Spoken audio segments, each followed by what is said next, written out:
Chapter 1621. Officer Fong was once again shocked by Yun Jian. However, he saw Yun Jian standing in front of him in a neat military posture. She did not look like someone who had just woken up from a dream. In response, Officer Fong could only swallow hard. He opened his mouth, but no words came out. It was past 2 in the morning, and it was only a few minutes away from 3 in the morning. This was the time when a person was sleeping soundly. At this moment, the alarm suddenly sounded. Everyone was still in a daze, especially since it was the first time they had come to the selection field.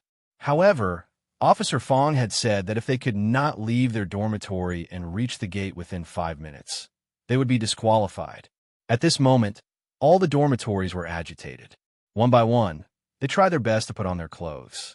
But even so, people would feel sleepy when they just woke up. Therefore, the first few men who ran out of the room only came out after about 3 to 4 minutes. They were all trained special forces, but they didn't expect Officer Fong to do such a thing. After all, this was something that had never happened before. Therefore, those who came out in about 3 minutes were already the fastest to react. They cursed in their hearts as they ran. What was going on? Why did he suddenly wake everyone up in the middle of the night? Luo Berry had already rushed out as fast as she could, but she was still a step too late. She took a little over 5 minutes. When she stood there, Luo Berry was already out of breath. Nan Linlin was not in a hurry at all. Although she did not put on makeup and come out, she still took about 10 minutes to gather at the gate. Officer Fong saw that everyone had already rushed out as fast as they could. His face darkened, and he immediately relaxed his brows. Today is the first emergency gathering. Your performance is not bad, but it's not enough. In the future, the alarm will be sounded at any time and place. At that time, no matter what you are doing, you must put down the things in your hands, put on our military uniforms, and gather at the gate. Do you understand? Officer Fong said as he walked. Understood. Everyone replied loudly. All right, if you understand, go back to sleep. Today is the first day, so I won't punish anyone. But from now on, if there's an emergency gathering and you don't arrive at the gathering point within the stipulated time, you'll be disqualified and you'll have to pack up and leave. We don't accept idlers here. At this point, Officer Fong glared at Nan Linlin. Nan Linlin felt a little guilty after being glared at by Chief Fong. However, Nan Linlin suddenly glared back at Chief Fong and said confidently, why are you looking at me? Nan Linlin, if you don't come out in time again, pack your luggage and go home. Chief Fong glanced at Nan Linlin. After being scolded, Nan Linlin rolled her eyes as she turned around and walked towards the dormitory. Are you crazy? Waking me up in the middle of the night. I'm already giving you face by coming out. Chief Fong naturally heard Nan Linlin's complaint, but he ignored it. Instead, he called out to Yun Jian. Yun Jian, wait a minute. Yun Jian was about to turn back to the dormitory, but when she heard Chief Fong's call, she stopped in her tracks and turned around. Seeing that Yun Jian was stopped, Zhou Duanjing and the others stopped in their tracks again. Perhaps it was because Yun Jian was quite outstanding during the day. Many people stopped in their tracks and looked over. Chief Fong asked her, Yun Jian, have you had any similar training before? No. Yun Jian denied it without hesitation. Seeing that Yun Jian's sincere gaze did not seem to be lying, Chief Fong lowered his eyes and said, all right, I saw you rush from the dormitory to the gate in 7 seconds. Normal people can't do that, so I was a little surprised.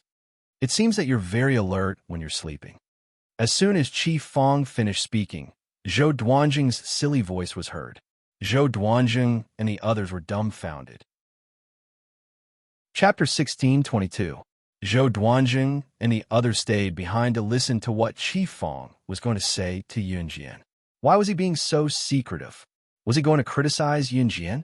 However, Zhou Duanjing and the others didn't expect that Chief Fong would say that Yun Jian only took 7 seconds to run out of the dormitory. Is this real? Why not? Do you think you're the only ones who are capable, but Yun Jian isn't? Hearing Zhou Duanjing's words, Su Mei was displeased. She immediately spoke to Zhou Duanjing in an unpleasant tone, especially in front of Chief Fong. Su Mei was even more rude to Zhou Duanjing and the others. Zhou Duanjing swallowed his saliva.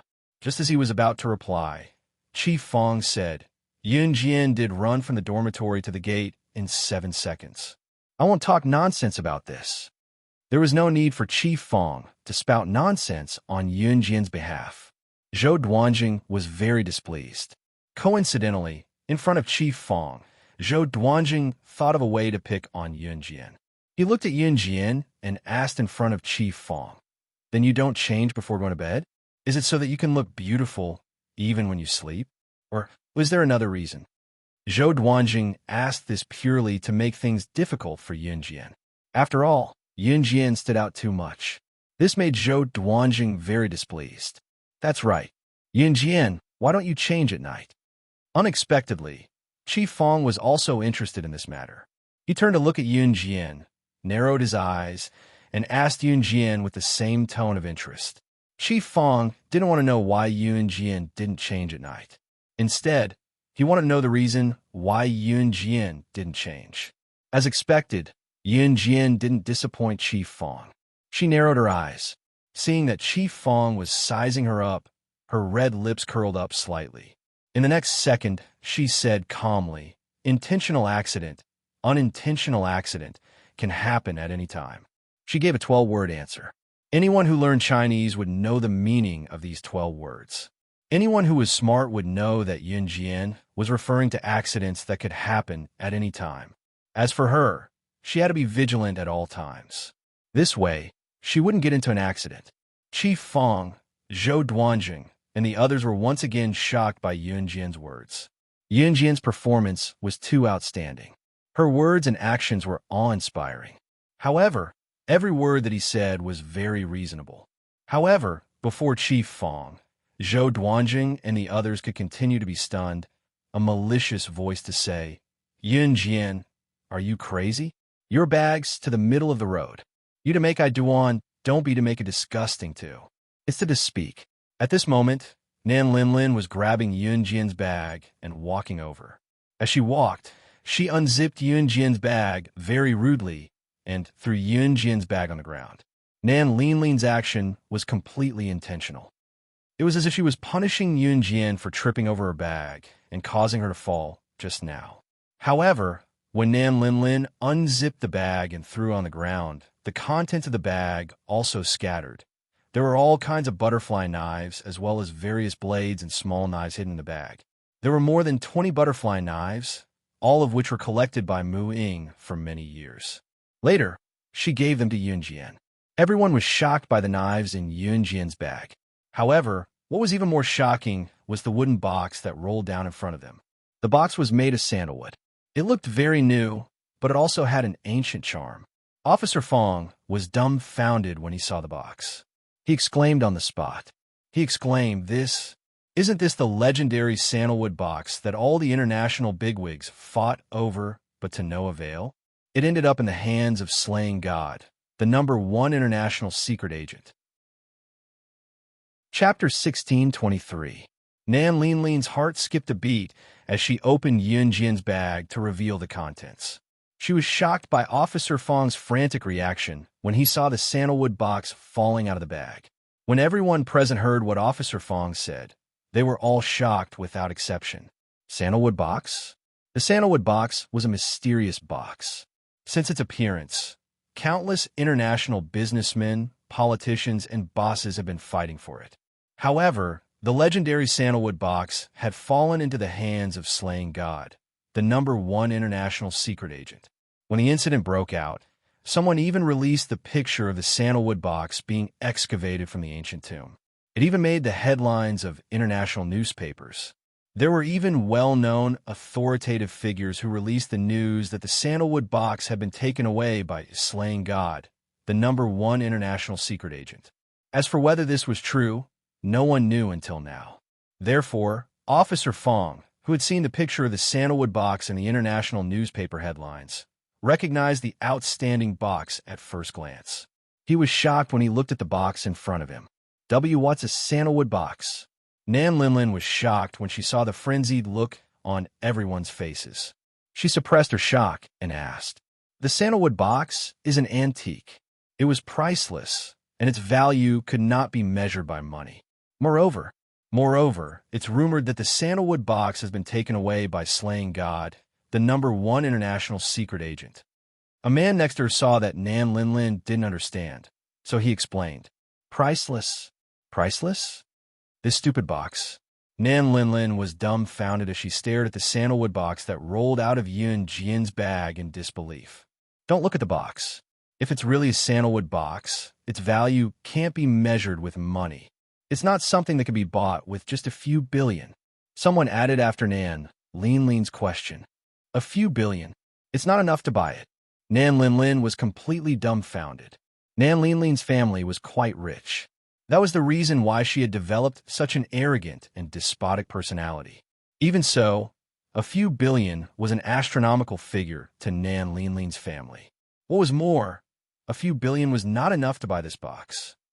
It's a high-end imitation. It's not real. Just as everyone present turned to look at Yun Jian and waited for her explanation, Yun Jian's words suddenly spread and reached everyone's ears. High-end textiles? Officer Fong was shocked. Yes. On the other side, Yun Jian had already picked up the sandalwood box from the ground and quickly put it in her school bag. Then, she lied without blushing or skipping a beat. The sandalwood box was real. Ever since she returned from Yulong mainland and regained part of her memory, Yun Jian had been carrying the sandalwood box with her at all times. No one questioned Yun Jian's explanation. That's right.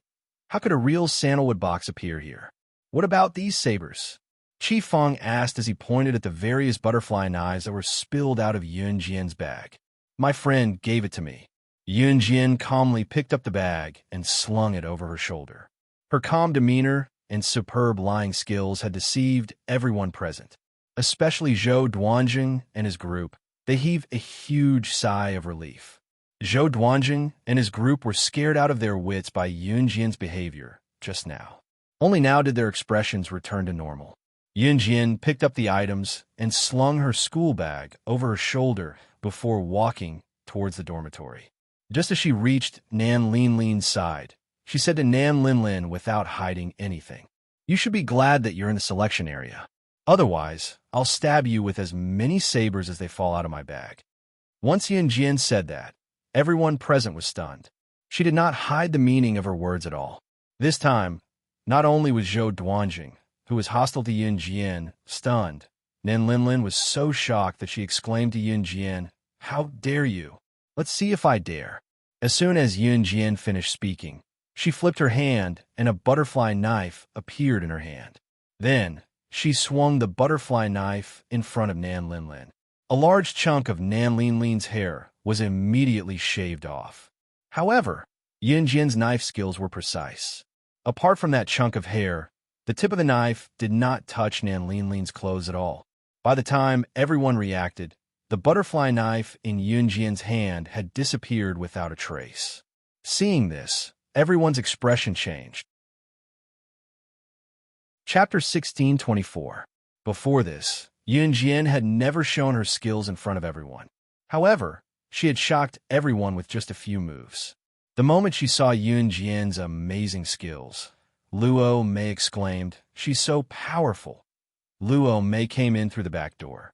She was here purely to train her skills and not to compete for a spot in the hunting school. Therefore, the people around her did not pay much attention to Luo Mei. Meanwhile, Nan Linlin, who was shocked by Yun Jian's swift swordsmanship, was shocked when she saw Yun Jian cut off the hair on the side of her shoulder. When she came to her senses, her face was so pale that she could not even speak. It was too scary. Yun Jian gave her the feeling that she was a demon from hell. Like Luo Mei, Nan Linlin came in through the back door and did not have any skills. At first, she thought that Yun Jian was just like her and did not have any skills because of her young age. However, after seeing Yun Jian's terrifying swordsmanship, Nan Linlin was completely shocked. Even Zhou Duanjing and the others who were standing far away were shocked by Yun Jian's actions. She was just a teenage girl. However, from Yun Jian's skills, they could tell that Yun Jian's skills were, ahem, go back to sleep. Officer Fong's urging voice rang out before anyone could think too much about it. Officer Fong was especially shocked. Fortunately, before Yun Jian entered the selection field, Yu Xiaoluo had told him that Yun Jian was a good seedling. Officer Fong was still doubtful before, but now it seemed that it was true. It was late at night. It was already 3 o'clock in the morning. The time to wake up was 5 o'clock. If they went back to sleep now, they could rest for another 2 hours. Everyone did not think too much about it and went back to their dorms to rest. Yun Jian only slept for an hour. She woke up at 4 o'clock for a morning jog. When it was around 5 o'clock, the morning bell rang. Officer Fong was standing in the open space, waiting for everyone, when he saw a small figure walking towards him. The moment he saw Yun Jian, Officer Fong was stunned. Then he looked at Yun Jian and asked, "Why are you up so early for a morning run?" "Yes," Yun Jian replied briefly. Although Officer Fong was slightly shocked, he still waved his hand at Yun Jian and said, "All right, return to the team." Normally, which young girl at Yun Jian's age wasn't thinking about love or fantasize about their other half? What about Yun Jian? She, on the other hand, did not take the usual path. Every day, she only thought about how to train herself and how to improve her strength. In less than 5 minutes, everyone got up and returned to the team. Perhaps it was because Officer Fong had said that they would be disqualified if they didn't come out in 5 minutes. Even the slower Luo Berry and the absent-minded Nan Linlin came out in 5 minutes. Officer Fong held a stack of number plates in his hand. Seeing that everyone had arrived in the stipulated time, he nodded in satisfaction. He first praised everyone and then went straight to the point. "Everyone performed very well today. I'm very satisfied. Continue to maintain your speed in the future." After praising, Officer Fong waved the number plates in his hand and continued, "These number plates in my hand are your numbers. From now on, you have to hang the number plates on your waist at all times. You're not allowed to call each other by their real names in the selection field. You're only allowed to call each other by their numbers. If there is a violation, you will be disqualified. Do you all understand? Don't blame the selection field for having many rules. From time to time, they would be disqualified. All the rules of the selection field were related to the hunting school. In the hunting school, it might not be as simple as being disqualified." "Understood," everyone responded. "Then, from now on, your selection competition will officially begin. This selection will last for a month.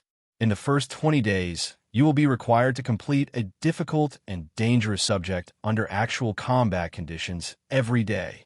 If you can't complete it, you will be disqualified on the same day. In the last 10 days, everyone who is not disqualified will compete one-on-one. The final 3 winners will be the top 3 in the hunting school." Chapter 16:25. Also, I'm sure everyone knows that Luo Berry and Nan Linlin are not competing for the hunting school spots. Hence, they will participate in our training but will not be disqualified. The 2 of them will not affect anyone. As Fong Chong spoke, he did not forget to mention one more thing. Luo Berry and Nan Linlin were different from everyone else. They were not special forces and would not compete for the hunting school spots. Hearing this, the 100 people around them let down their guard as they were not a threat to Luo Berry and Nan Linlin. With Officer Fong's final words, the selection officially began. In fact, in the first few days of the selection round, it was not difficult for special forces to pass the 20 dangerous subjects under actual combat conditions.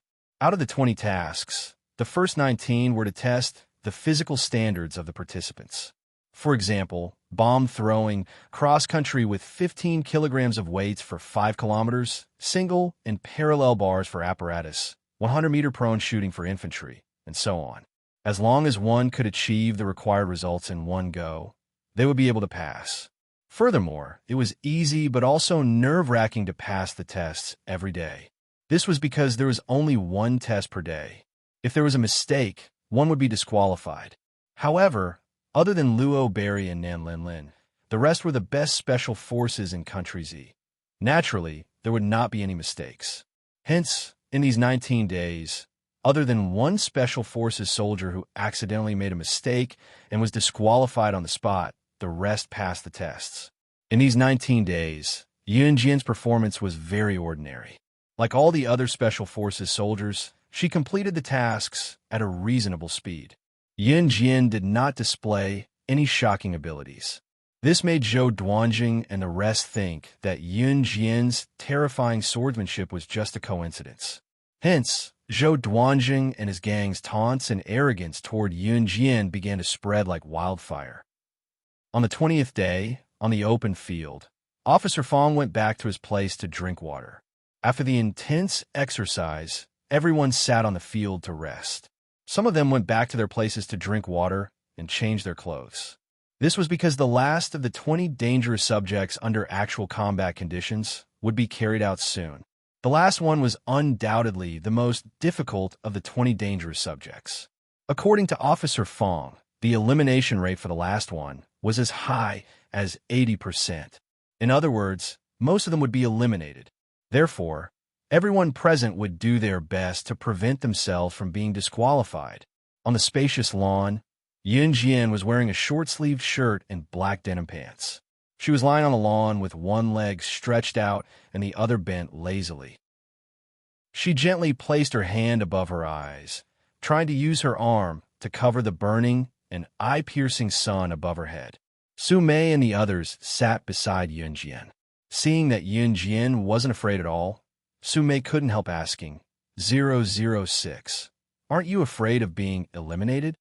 After 19 days, everyone had gotten used to calling each other by their numbers. I'm not afraid. Yun Jian narrowed her eyes and moved her hand away slightly. She narrowed her eyes and looked at the scorching sun above her head. After a moment of silence, she continued, because I won't be eliminated. His words sounded ordinary, but they were surprisingly full of confidence. Ah, do you think you won't be eliminated just because you said so? I really don't know what kind of courage you have to say that. The elimination rate for today's subject is as high as 80%. You didn't stand out in the previous 19 physical tests. They weren't as good as our 015.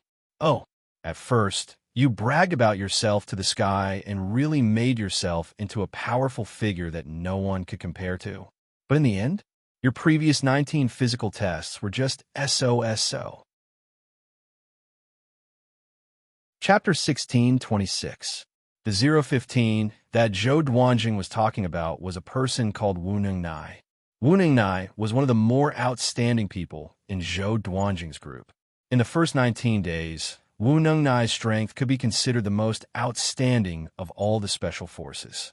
Not only did he get first place in the cross-country race, he got first place in almost 50% of all the events. He could be considered a very eye-catching existence. In comparison, Yun Jian's results every time she just passed the passing line. Not much more, not much less. This made those who originally thought that Yun Jian was very strong let down their guard against Yun Jian. They originally thought that she was some powerful person. Previously, she was praised by Chief Fong as the one who gathered the fastest, and a sandalwood box even fell out of her bag. In the end, they found out that Yun Jian didn't change into her pajamas when she slept and rushed out as soon as the alarm sounded. If she wasn't fast enough, a sow could give birth to 1,000 piglets in one go. And that sandalwood box, it was complete nonsense. She had the nerve to show off that it was fake. Zhou Duanjing secretly laughed twice, then stared straight at Yun Jian, curled his lips, and looked coldly at Yun Jian.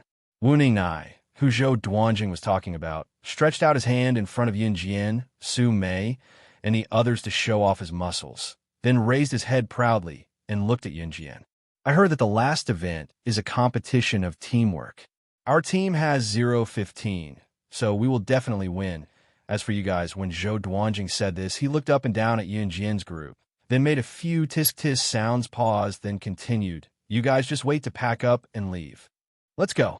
After Zhou Duanjing said those arrogant words, he waved at everyone and turned to leave.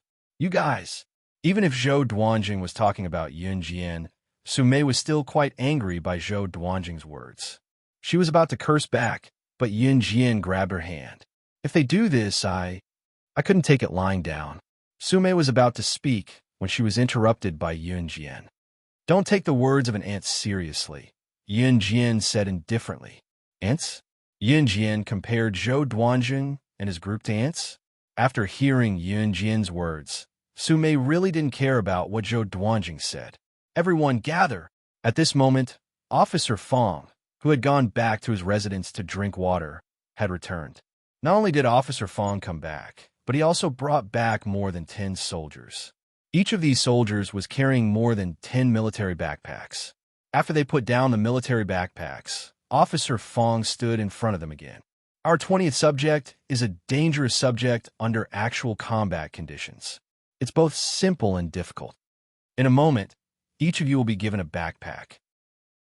Take this backpack, and we will bring you to an entrance called the Misty Forest. The objective of the mission is to depart from the entrance of the Misty Forest and walk out of the Misty Forest in the shortest time possible. We will be waiting for you at the designated destination. The first 20 people to walk out of the Misty Forest will advance. In addition, you are in groups of 5. You can freely form groups. The first 20 people to reach the destination, which is the members of 4 groups, will advance. In addition, this backpack contains water, food, a compass, and a series of other things. Someone once walked out of the Misty Forest in the shortest time possible, using 24 hours and 39 minutes. So, I wish you all good luck. Chapter 16:27. By the way, there are many ferocious beasts in the Misty Forest. If you're surrounded by ferocious beasts, the chances of you dying are very high. Therefore, during the competition, you can press the emergency button at any time. Our people will definitely arrive and save you before anything happens to you.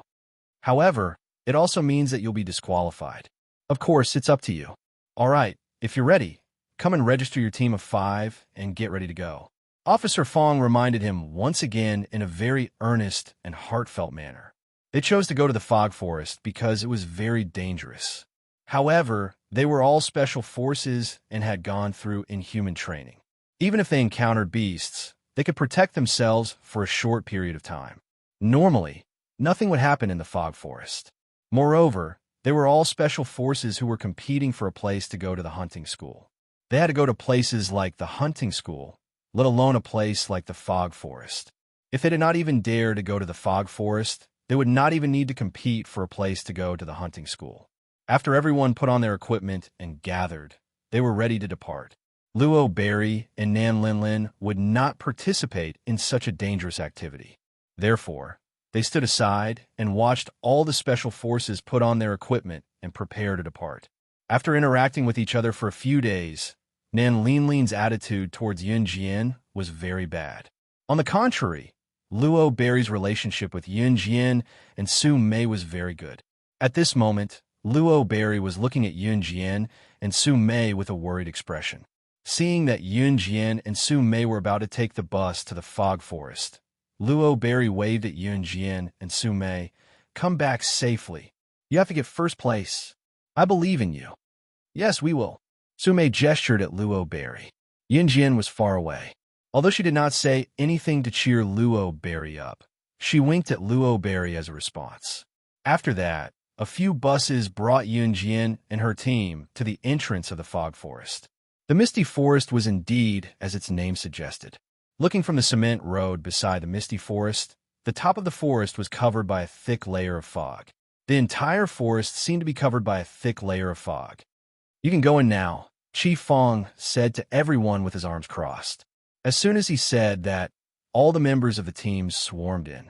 Everyone wanted to enter the dense fog forest first, so that they could leave the dense fog forest one step faster than others.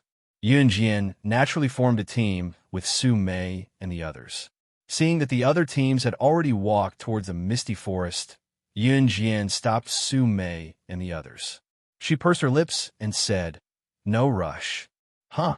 Although Su Mei didn't understand, she didn't force her way in. Yun Jian walked forward and rummaged through the soil at the entrance of the Misty Forest as if she was looking for something. After rummaging through the surrounding soil, she followed Su Mei and the others into the Misty Forest. "They're far away. Let's go faster," Su Mei said. Yun Jian's eyes darkened, but she didn't say anything. After walking for about an hour, they bumped into Zhou Duanjing and the others. It wasn't just Zhou Duanjing's team. There were also a few other teams resting where they were. After walking for an hour, everyone was naturally tired. Their drive wasn't as strong as before. Yun Jian and the others didn't walk very fast, so they could still continue walking. But just as they were about to continue, they were stopped by Zhou Duanjing and the others. Zhou Duanjing even teased Yun Jian with a smile. Yo, you guys still want to continue walking? If you meet any ferocious beasts, don't come crying to us for help. As soon as Zhou Duanjing mentioned ferocious beasts, Yun Jian frowned. Oh, just then, the roars of ferocious beasts came from afar. No way. Zhou Duanjing's face instantly darkened. Ferocious beasts were really coming? Could it be that his crow's beak had hit the jackpot? It's a pack of wolves, Yun Jian said as she took out 2 butterfly knives from her backpack and held them in her hands. Don't scare us. It sounded like the cry of a bird. How could we meet such a dangerous species as a pack of wolves the moment we enter? Do you think you have good hearing and can hear clearly that it's a pack of wolves? One of the people in Zhou Duanjing's group chuckled coldly at Yun Jian. But just as this person finished speaking, ferocious wolves leaped out of the forest one after another. All the wolves surrounded them ferociously. This time, everyone who was sitting where they were stood up. The expressions of Zhou Duanjing and the person who said Yun Jian was spouting nonsense changed drastically. Especially the person who said Yun Jian was spouting nonsense. When he saw this scene, he immediately exclaimed, F***, it's really a pack of wolves. Chapter 1628. Zhou Duanjing, Wu Neng Nai, and the others were dumbfounded. They watched in shock as one wild wolf after another flew out from the surrounding forest and then naturally formed a large circle surrounding the people present. Awoo! Awoo! There seemed to be some unknown music coming from afar. The moment they heard the music, the wolves did not surround everyone at the same time. Instead, they surrounded everyone in the center of the circle and raised their heads to howl loudly. The howls were deafening for a moment. 80% of the special forces who participated in the 20th combat event were resting here. They were now trapped in the wolf pack with Yun Jian and the rest. The moment they saw the wolf pack, everyone was shocked at first. Then their expressions tensed up. Everyone present was the best special forces from all over Country Z. Even if they were to face a wolf pack, they would not lose their lives here. Zhou Duanjing was in the weaker batch, so when he saw the wolf pack, he was in a more pathetic state. The other special forces were not the same. When they saw the wolf pack, they only tensed up and silently picked up the weapons in their hands. It was unfortunate to encounter a wolf pack, but as a special forces soldier, they did not have to complain about encountering a wolf pack or be unlucky. They had to be ready for battle at all times. The wolf pack was still leaping out of the forest. All the special forces soldiers looked at the wolf pack that surrounded them and did not move. Why are there so many wolves? Sume furrowed her brows. She grabbed a dagger from her military backpack and held it in her palm. She looked at the wolves leaping out of the woods one after another. Her expression was extremely bad. Everyone, don't fight. Work in pairs. Back to back, protect your back, and kill the wolves head on. Wang Buren's voice was heard at this moment. After all, Wang Buren was considered strong. He was old and calm, so he was more meticulous in his work. Hence, as soon as Wang Buren's words fell, many special forces soldiers listened to his advice and each found a trustworthy partner. Back to back, they faced the wolf pack head-on. Zhou Duanjing, who was just mocking Yun Jian and crying for help, was now scared. He did not even care about Yun Jian. He stared at the wolf pack, afraid that the wolves would rush up and bite him to death. Just as the group was on high alert, Yun Jian's eyes flashed. She moved the butterfly knife in her hand and stared at the wolves for a while. In the next second, Yun Jian put away the butterfly knife. 006, what's wrong with you? Give me your back. Let's kill the wolves together. Sume saw that Yun Jian was not moving at all. She frowned and then held the dagger, alert to see if the wolves around them were charging at her. She must have been scared silly. I told you, a girl like her, if she can't accept this cruel reality, she should go home by herself. Zhou Duanjing had Wu Neng Nai behind him, so he was very arrogant. While guarding against the wolves around them, he did not forget to mock Yun Jian. However, just as Zhou Duanjing finished speaking, The Special Forces soldiers who were ready to kill the wolves saw Yun Jian's eyes flash. She actually walked straight toward the wolves. 006. Are you crazy? Seeing Yun Jian walking toward the wolves, Wang Buren saw this, and his eyes widened. He was so scared that he shouted, "She really wants to die?" Zhou Duanjing could not help but sigh. However, before he finished speaking, everyone saw Yun Jian raise her leg and kick the wolf standing in front of her. It's over. Everyone present thought that Yun Jian was done for and was about to be surrounded by the wolves. However, when the surrounding wolves saw that the wolf was kicked away by Yun Jian and received Yun Jian's cold aura, the wolves were so scared that they instantly made way for her. What was going on? She had the ability to make the wolves make way for her. This was not the end. Yun Jian walked forward for about 20 meters and walked under a very large tree. From behind the tree, she pulled out a man in camouflage. After Yun Jian pulled out the man in camouflage, she dragged the man to the ground. Looking at him, this person was actually a Special Forces soldier under Officer Fong. The Special Forces soldiers in the distance were shocked, but they heard Yun Jian's voice again. She coldly curled her lips and said with a faint smile, "Controlling the wolves to attack us, is it fun? If I'm not wrong, if we continue walking, we will encounter all kinds of ferocious beasts. It's only a 4-hour walk from the entrance to the end of the misty forest. If we encounter ferocious beasts, the fastest speed we can reach the end is 24 hours. By the time we've chased the beasts away, it's already dark. We have to spend the night in the forest to ensure our safety." "Officer, may I ask if I'm right?" As soon as Yun Jian finished speaking, the Special Forces soldier under Officer Fong's command had a drastic change in expression. He looked as if he had been completely seen through by Yun Jian. Then, this Special Forces soldier took out his walkie-talkie and said anxiously to Officer Fong on the other end of the walkie-talkie. Chapter 16:29. Officer Fong had already reached the end of the fog forest. He had ordered his men to set up a few tents at the end of the fog forest. He planned to spend the night there. According to his calculations, the fastest Special Forces that entered the fog forest would take at least 24 hours to get out. Hence, he was not in a hurry at all. Officer Fong stayed at the end. There was a rocking chair here. He sat on the rocking chair and rocked back and forth, enjoying the sunlight. It had already been an hour. The first wave of wolves reared by his men should have surrounded them by now. He was really looking forward to it. When would they come out? There was also the good seedling that he had just discovered this year.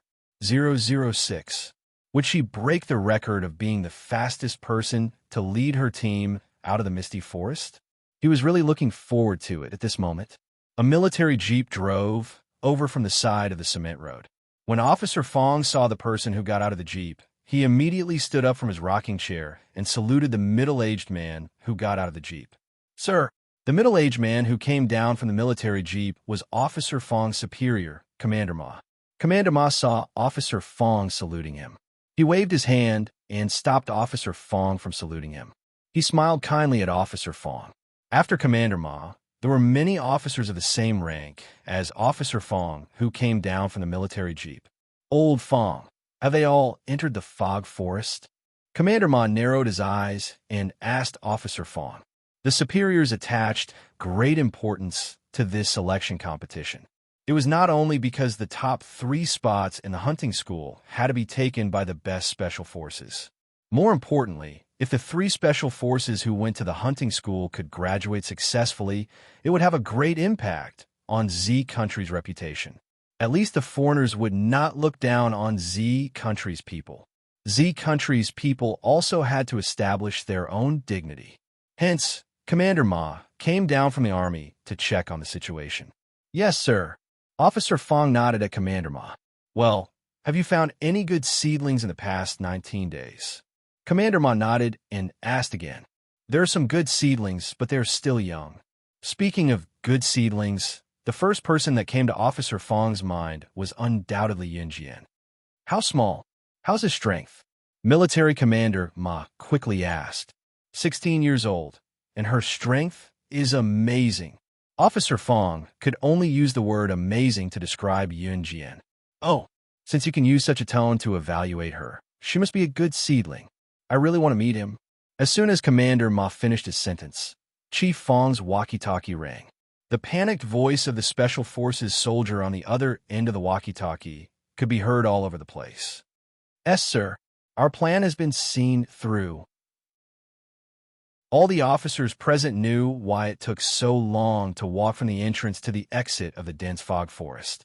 However, this was also to train a Special Forces soldier's ability to respond to unexpected situations and complete missions quickly. Therefore, all of the officers were well aware of this situation. However, ever since the selection had been held, the secret of the fog forest had never been discovered by any of the participating Special Forces. Not to mention that the plan had been seen through. If the plan was seen through, then this plan would definitely not work. Therefore, the voice from the walkie-talkie made Officer Fong, Commander Ma, and all the officers standing behind Commander Ma widen their eyes. What? The plan has been seen through? Who saw through it? Officer Fong asked the Special Forces soldier on the other end of the walkie-talkie in a daze. The voice of the Special Forces soldier immediately came from the other end. Hearing this, Officer Fong's eyes widened in shock. 006, isn't it her? It's that little girl. Chapter 1630. Military Commander Ma was even more satisfied after hearing the Special Forces soldier's words. While the officers were shocked, Military Commander Ma did not forget to nod. She is indeed a good seedling. I am confident that our Z country's Special Forces will be able to hold our heads high in the hunting school this time. In the past, the Special Forces soldiers sent by Z country to the hunting school were not particularly outstanding. Hence, they were indirectly ridiculed by the hunting school and some international figures. Although there were a few exceptional talents, there were not many of them overall. There were only one or two of them who were at the top. Moreover, the one or two at the top was not as powerful as 100 or so people. Hence, when they heard that Yun Jian had exposed their plan, Military Commander Ma, Chief Fong, and every officer present were both embarrassed and excited. They were excited because they had finally found another good seedling. Ha!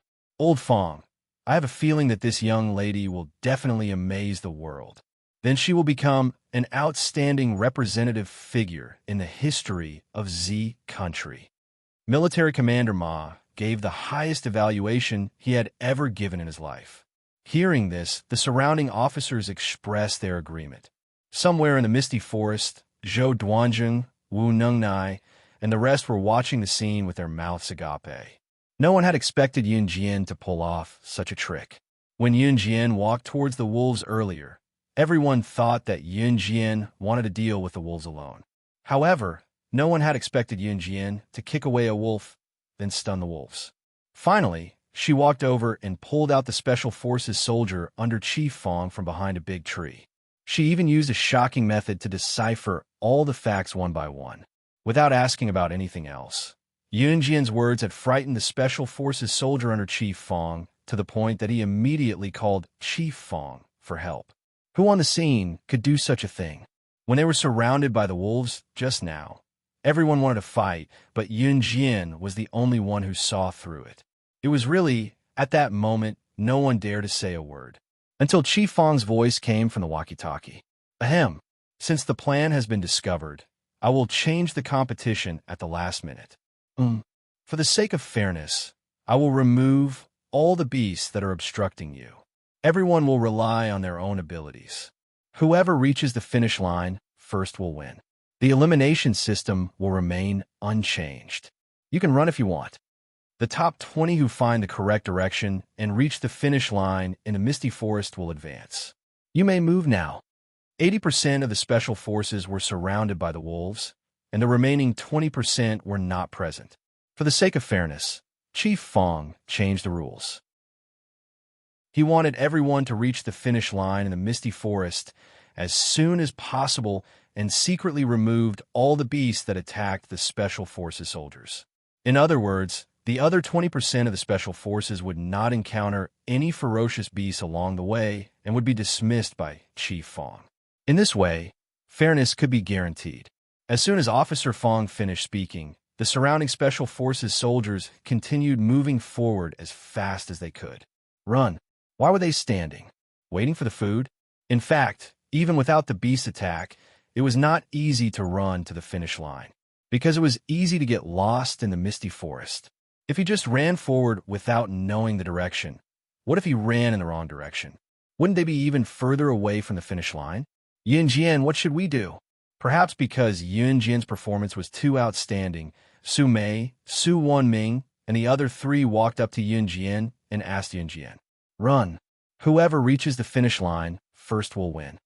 However, Yunjian only narrowed her eyes slightly. Then, she took the lead and took a step forward. Chapter 16:31. Since Chi Fong had changed the competition format at the last minute, the members of each group could only run for a few steps before stopping.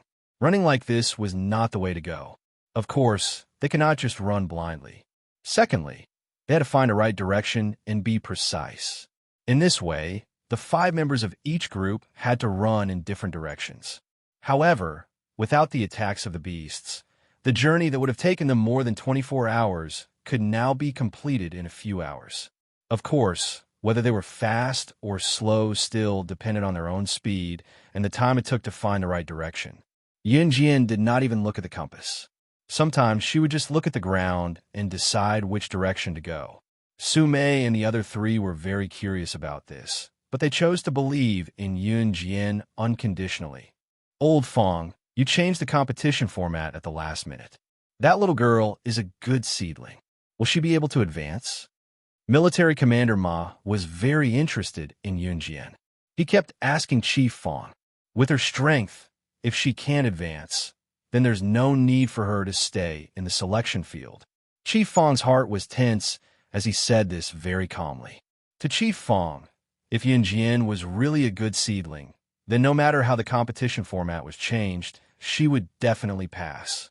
Otherwise, there was no need for a good seedling like Yunjian to stay. "Old Fong, in your opinion, how long will it take for that little girl to come out of the misty forest?" Military Commander Ma squinted his eyes and asked Chief Fong again. Officer Fong was silent for 2 seconds. He did some calculations seriously and finally said, "That's right. For hours at the fastest.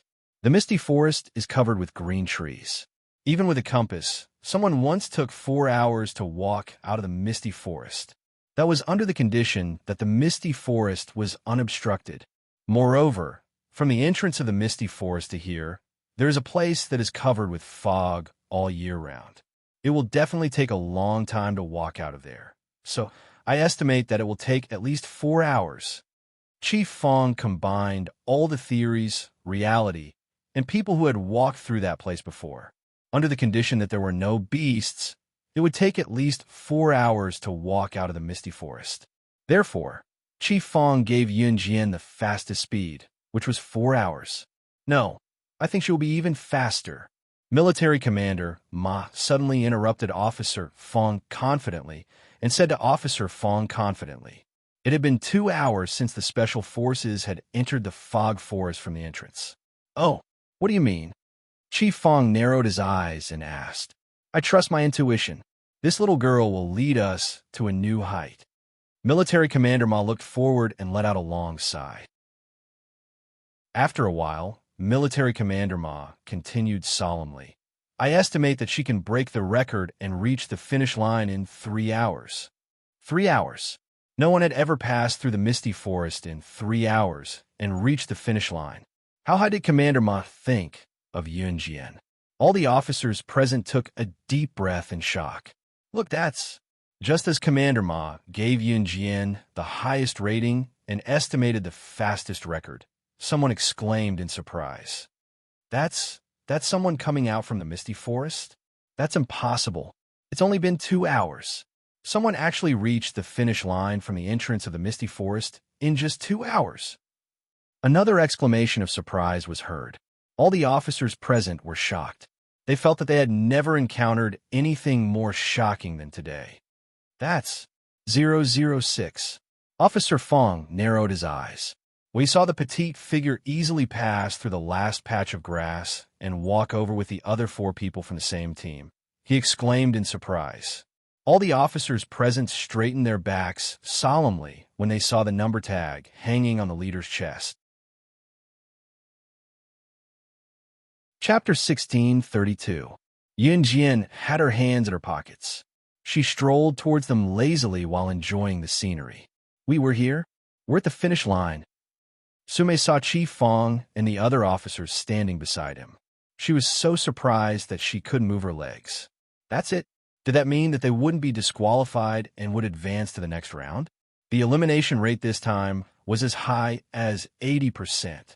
In other words, among the 99 special forces, only the top 20, which was 1/5 of them, would be able to advance.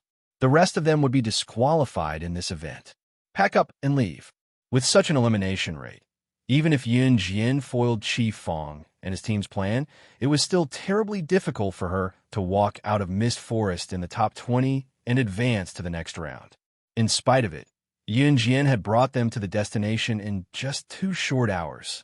First place. First place. It's really her. It's really her. Chief Fong was so excited that he pinched the corner of his shirt and shouted. Chief Fong had never lost his composure like today. However, the moment he saw Yun Jian and saw the number 006 tag hanging on Yun Jian's chest, he almost jumped onto Commander Ma's waist and hugged him. Although Commander Ma was also excited, he still resisted the urge of Chief Fong to jump on him. He twitched the corner of his mouth and cursed in his heart. "Io, luckily I'm prepared. Old Fong, if you jump on me, my waist will be hurt by your hug." Chief Fong's eyes were fixed on Yun Jian from the beginning to the end. When he saw Yun Jian walking towards him, a trace of pride flashed across his heart. It was his pride to be able to become Yun Jian's chief. Yun Jian walked slowly to the finish line. Chief Fong excitedly said to Yun Jian and the other 5 people with Yun Jian, 006, "Congratulations on getting first place in the 20th Dangerous Combat event. And your team is the first to reach the finish line." When he said this, Officer Fong was trembling all over. By the time the other teams reached the finish line, it had already been 6 hours since they entered the misty forest. By the 7th hour, all the teams had exited the dense fog forest. The outcome had been decided, but the teams that were eliminated on the spot were not discouraged. After all, he had participated in the preliminaries for 20 days and got to know many people.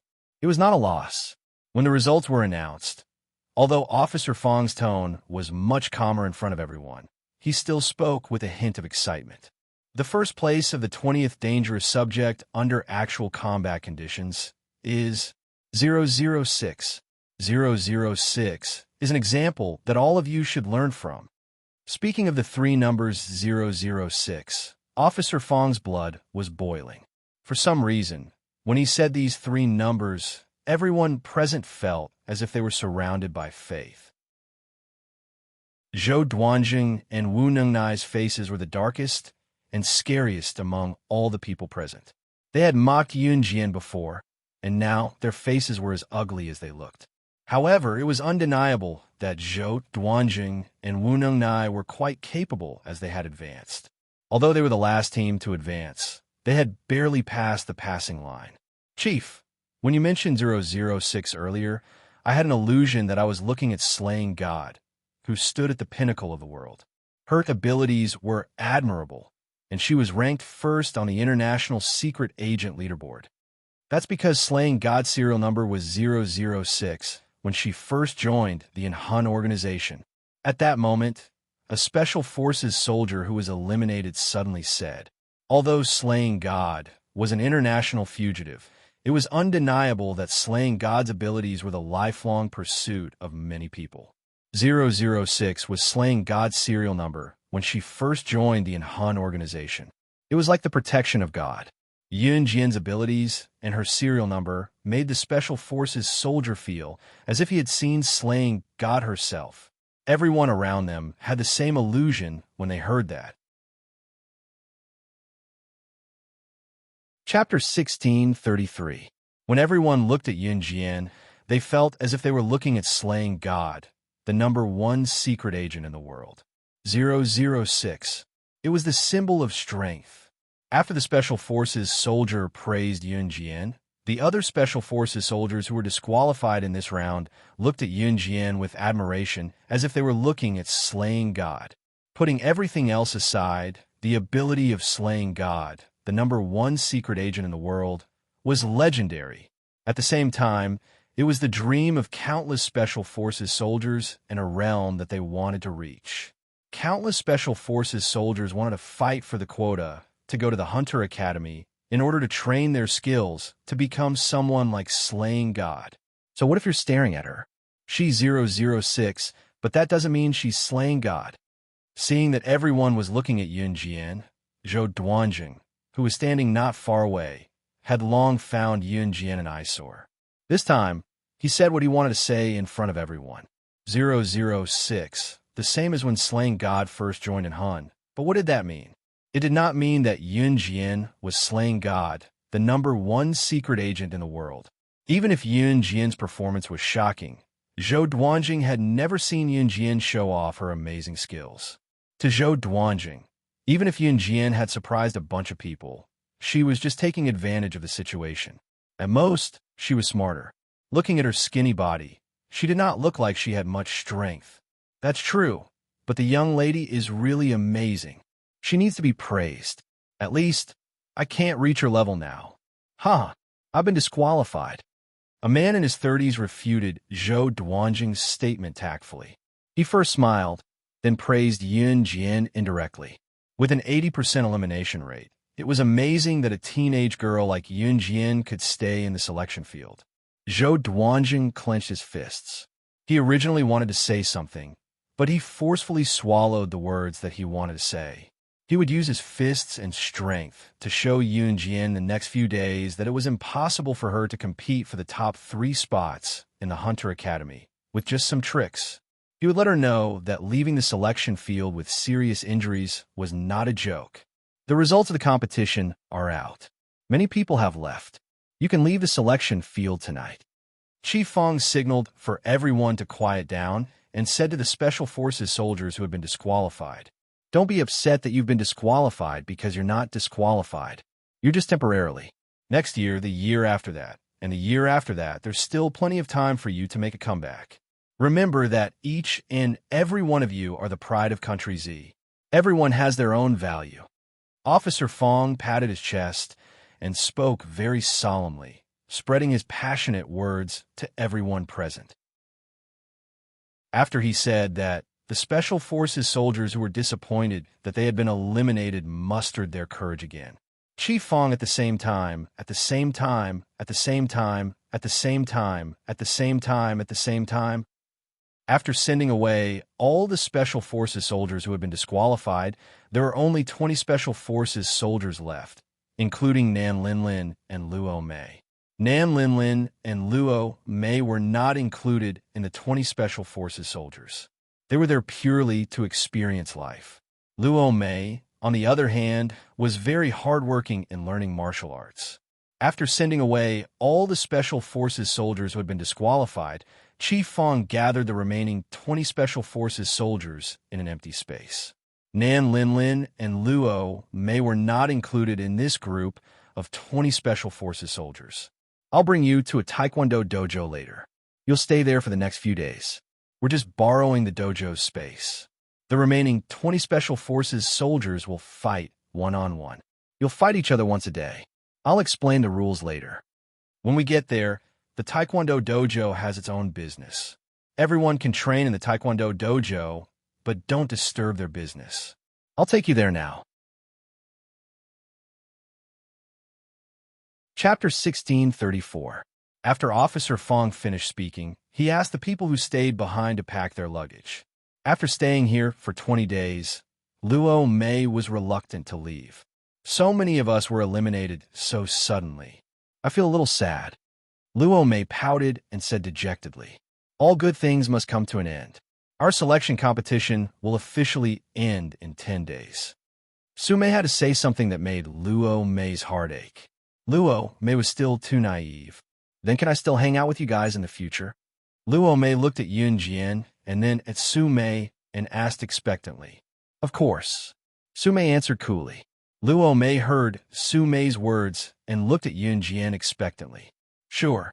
Yun Jian's red arc moved slightly, and she said calmly, That's great. Luo Mei smiled at Yun Jian and Su Mei and clapped her hands excitedly. TSK, we've only been together for a few days. You're acting as if you've already been through life and death together. Pretentious. Nan Linlin heard what Luo Mei said to Yun Jian and Su Mei and couldn't help but complain. As soon as she finished speaking, Nan Linlin's call was connected. She hurriedly pressed the hands-free button and pressed the phone to her ear. The disgusting face just now instantly disappeared and was replaced by an intimate and disgusting smile. Hello, dear, what are you doing? Me? We're going to Taekwondo dojo. I don't know where it is. Okay. I'll send you the address as soon as I know it. Uh-huh. I love you too. I want a kiss. I've been here for you for the past few days, and I've been bored to death. Yin Jian raised her eyebrows slightly after Nan Linlin's mushy words. Luo Mei and Su Mei's tolerance was obviously weaker than Yun Jian's. Even though it was not their first time hearing Nan Linlin's mushy words, their lips still twitched. It was true that they reacted this way because they were numbed by the words. However, Yun Jian had already packed her bag.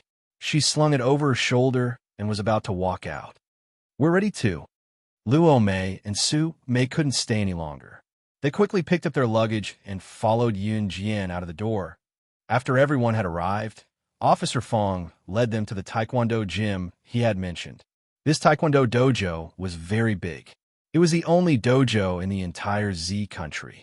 It took Officer Fong 2 hours to take a bus to get here. Other Taekwondo dojos only had 1 floor, and the area was not large, but this Taekwondo dojo's had 3 floors. The entire 3 floors were the Taekwondo dojo's territory. Each of the 3 floors was an endless training ground. The business here was very big, and there were many people who came here to practice Taekwondo. Moreover, there was a hotel on the 3rd floor of the Taekwondo club. As soon as Yun Jian and the others arrived, they were arranged to stay in a hotel on the 3rd floor of the Taekwondo dojo.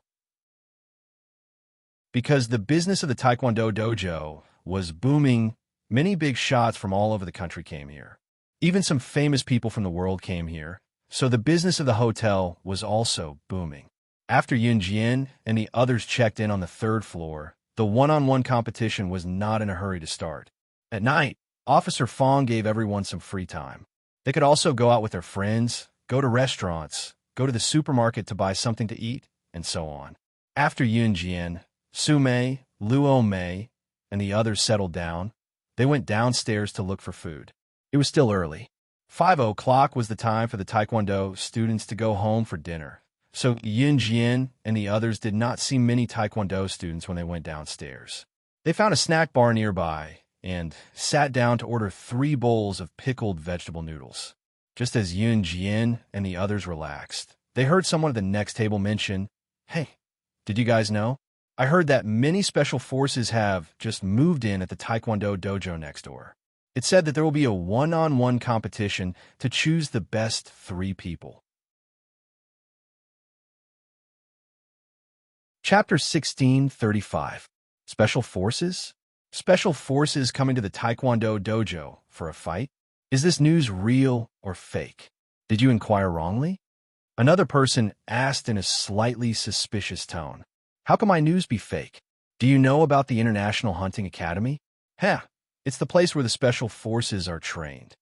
I heard that this time, the Special Forces will compete here and choose the best 3, so that they can send the best 3 to the hunting school to further their studies. I heard that 80 Special Forces have been eliminated and the top 20 have been chosen. The final battle will be held at the Taekwondo dojo. The top 20 Special Forces are the best in the whole of Country Z. They're not something that normal Special Forces can compare to.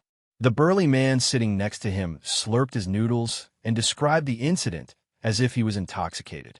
He looked as if he was one of the powerful Special Forces soldiers that he described. Hearing the man's boasting, the other burly men beside him were mesmerized. They clapped their hands and exclaimed, Amazing! Amazing! They didn't know that 2 of the Special Forces that they were boasting about were right next to them. It was normal that outsiders couldn't tell Yun Jian and Su Mei's strength from their looks. Ahem. Su Mei blushed in embarrassment when she heard the boos of the men next to her. She coughed twice to show her embarrassment. Luo Berry and Nan Lin Lin weren't counted among the 20, so Luo Berry was just a little surprised. Yun Jian was calm, as if nothing could change her expression. The noodles are here. 3 bowls of kimchi noodles. It's warm. Be careful not to burn it. The shop owner brought 3 bowls of freshly cooked kimchi noodles and placed them in front of Yun Jian and the other 2. Wow, it looks delicious. Luo Berry couldn't help but pick up her chopsticks and put the noodles into her mouth. Phew, it's so hot. Don't burn yourself. Luo Huan gasped. She took 2 deep breaths. Then, she was afraid that Yun Jian and Su Mei would be scalded like her. She endured the burning pain in her mouth and quickly spoke to Yun Jian and Su Mei. Hurry up and drink some water. Look at how impatient you are. Su Mei laughed dryly and quickly poured a cup of water for Luo Mei. Yun Jian's eyelids lifted slightly and her red eyes curved slightly. Yun Jian ordered 3 bowls of noodles in a row and ate them all without blushing. Maybe it was because the noodles were too delicious. By the time they finished dinner, it was already 6:30 p.m. As soon as Yun Jian and the other 2 returned to the Taekwondo dojo, they saw about 20 to 30 Taekwondo students practicing boxing on the training ground on the first floor. There were also quite a few people standing around. It seemed like they were here to watch the show. Come on, come on, come on, go Lin Kuan.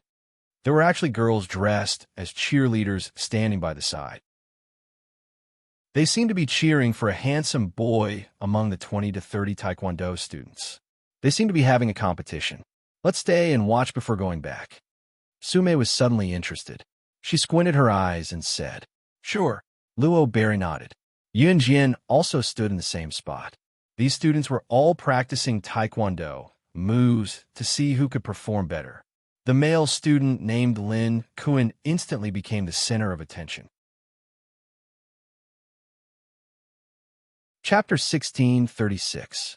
That boy named Lin Kuan was the one with the most cheers out of all the Taekwondo students present. Moreover, this boy named Lin Kuan's punching technique was indeed vigorous and on point. Lin Kuan very much enjoyed being the center of attention. The girls around him were wearing cheerleading outfits and cheering him on. Today was the Taekwondo dojo's monthly punching competition. It was a competition of whose punches were on point and accurate. It wasn't until this boy named Lin Kuan threw the last punch that the group of girls wearing cheerleading outfits screamed, and the atmosphere reached its climax. There were also many parents standing around. It seemed that most of them were here to accompany their son. Seeing their son punching in front of these 20 to 30 Taekwondo students, they suddenly felt a sense of pride. Some parents even pulled the surrounding people and pointed at a certain figure and said, "This is my son," and so on. That boy named Lin Kuan was about 18 or 19 years old. We threw the last punch and received the screams of the surrounding girls. His smug look could no longer be concealed. They're all so powerful. They're simply young geniuses. Each and every one of them has a unique skill. A parent exaggeratedly screamed and praised the 20 to 30 Taekwondo students. The scene had already reached its peak. Countless people were cheering and screaming uncontrollably. They are the hope of our country. Some parents even shouted loudly. To the parents, these youths who trained in Taekwondo were like martial arts experts. Because they knew Taekwondo, that feeling was different from that of ordinary youths. In short, in the eyes of the parents, as long as the children had a little bit of ability, they were already very powerful. This was also the reason why that boy named Lin Kuan, who looked quite good, was so smug. When a person was smug, it was completely dependent on the people around him flattering him. If no one around him flattered him, then there was no doubt that this person would not feel that he was different from ordinary people. After Lin Kuan finished punching, he domineeringly turned his head. He walked over and took a bottle of mineral water from a girl. He opened it and drank it. This girl was so happy that she almost fainted. Lin Kuan actually took the mineral water from her hand. Lin Kuan was already tired of these girls. Every time it was the same group of people who came to watch him punch. Once or twice, he felt very smug and knew how to brag about his strength. But every time it was the same group of people who came to watch him punch and then screamed and cheered. He was no longer satisfied. Just as Lin Kuan drank the mineral water that the girl gave him, he inadvertently glanced at Yun Jian and the other two not far away. These three girls, he had never seen them before. Lin Kuan tossed the bottle of mineral water in his hand away, allowing it to flow on the floor as he made his way to Yun Jian and the others. Lin Kuan went to pick up girls again. Standing not far away were a few people who were about the same age as Lin Kuan. They were also members of the Taekwondo dojo and were also Lin Kuan's good friends. Lin Kuan's attention, Lin Kuan's girls' attention. Who was Lin Kuan?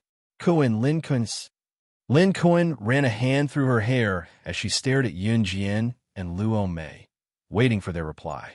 Luo Mei gulped and hid behind Yun Jian without making sound. Lin Kuan, on the other hand, looked at Yun Jian. Are you sure you wanted to comment? Under Lin Kuan's expectant gaze, Yun Jian indifferently asked. Of course. Lin Kuan flicked his hair again. He looked at Yun Jian expectantly and continued to confirm. He had full confidence that Yun Jian would definitely give him a very high evaluation. Because his strength was there for all to see, he would not accept any rebuttal. In the distance, Lin Kuan's friends all revealed mocking smiles. Which young girl who saw Lin Kuan's handsome and eye-catching side wouldn't be able to resist giving him a high evaluation? Everyone around them looked at Yun Jian as if they were making a solemn vow. However, he heard Yun Jian's comment. Fancy moves, flashy but not practical. Nice to look at but useless. Lin Kuan was dumbfounded by this comment. She said, what did she say? Did she say that he was good-looking but useless? Hey, what's wrong with you? Lin Kuan is the best fighter in our Taekwondo dojo. You're a girl who doesn't even know how to fight. How dare you say that Lin Kuan's moves are flashy but not practical? You're provoking us, right? Do you think you're one of those famous Special Forces soldiers who moved in today? You're just a young girl. How dare you use such a tone to comment on us? If you have the guts, show us how to fight. Just as Yun Jian finished her comment, the boys in Lin Kuan's group immediately ran over and pointed at Yun Jian. Their tone was full of disdain for Yun Jian. It was as if they were saying, you're a girl, so you should praise me. You don't even know Taekwondo, so what's so great about it? Just as they finished speaking, someone walked in through the door. The man looked around and found his target before calling out to Yun Jian, Su Mei and Luo Berry. You're here. 006, 057, 101. Officer Fong is calling us to gather outside. This person was one of Yun Jian's Special Forces soldiers. Suddenly hearing this person's words, the boy who said that Yun Jian was not good was shocked. Chapter 1637. Officer Fong led a team of Special Forces soldiers into the Taekwondo dojo, and they were about to have a one-on-one match. Even though Officer Fong brought Yun Jian and her group of 20 over people here to keep a low profile, the news still leaked out. Special Forces soldiers, to ordinary people, they were a sacred symbol. Normally, they wouldn't even be able to meet them. Being a Special Forces soldier represented strength. Why did the youths in the Taekwondo dojo train so hard? Wasn't it all for the sake of becoming stronger? And the Special Forces soldiers were such a powerful existence. As the saying goes, powerful people will always be looked up to. When they heard that Yun Jian was a Special Forces soldier, all the parents and students in the Taekwondo dojo looked over with curiosity and shock. She's one of the most powerful Special Forces soldiers in the country. She, Lin Kuan, who was swaggering in front of Yun Jian, was so shocked that his eyes widened. He looked at Yun Jian with a terrified expression. The girl in front of him was actually one of the most powerful Special Forces soldiers in the country. Was she even 18 years old? Lin Kuan's expression changed. He stared at Yun Jian, and his expression was as if he had stepped on dog poop. Just now, he was so cocky in front of Yun Jian. He thought that a girl actually dared to use such a contemptuous tone to judge him. She was only good-looking, but she was useless? But now, it seemed that his actions just now had turned into a ridiculous joke. Lin Kuan's expression was extremely dark. Let's go, let's gather. Sume was the oldest after all. She saw Lin Kuan and this group of brats talking about Yunjian like that, and now they were being humiliated. She only twitched the corner of her mouth and was too lazy to argue with them. Sume waved at Yunjian and Luo Mei and walked towards the Taekwondo dojo's main entrance. Yunjian only sneered slightly, and then she turned around and followed Sume out of the Taekwondo dojo. Yunjian's fluttering long hair was tied up high at the back of her head. She wore a black tight suit, and her tall and beautiful figure was vividly displayed. Her back view was so free and easy that it made people's blood boil. Are all the special forces soldiers gathering at the entrance? Let's go. This is a once-in-a-lifetime opportunity. Why aren't you guys going to take a look? Some parents reacted and shouted excitedly. All the students and parents in the Taekwondo dojo reacted and followed them out.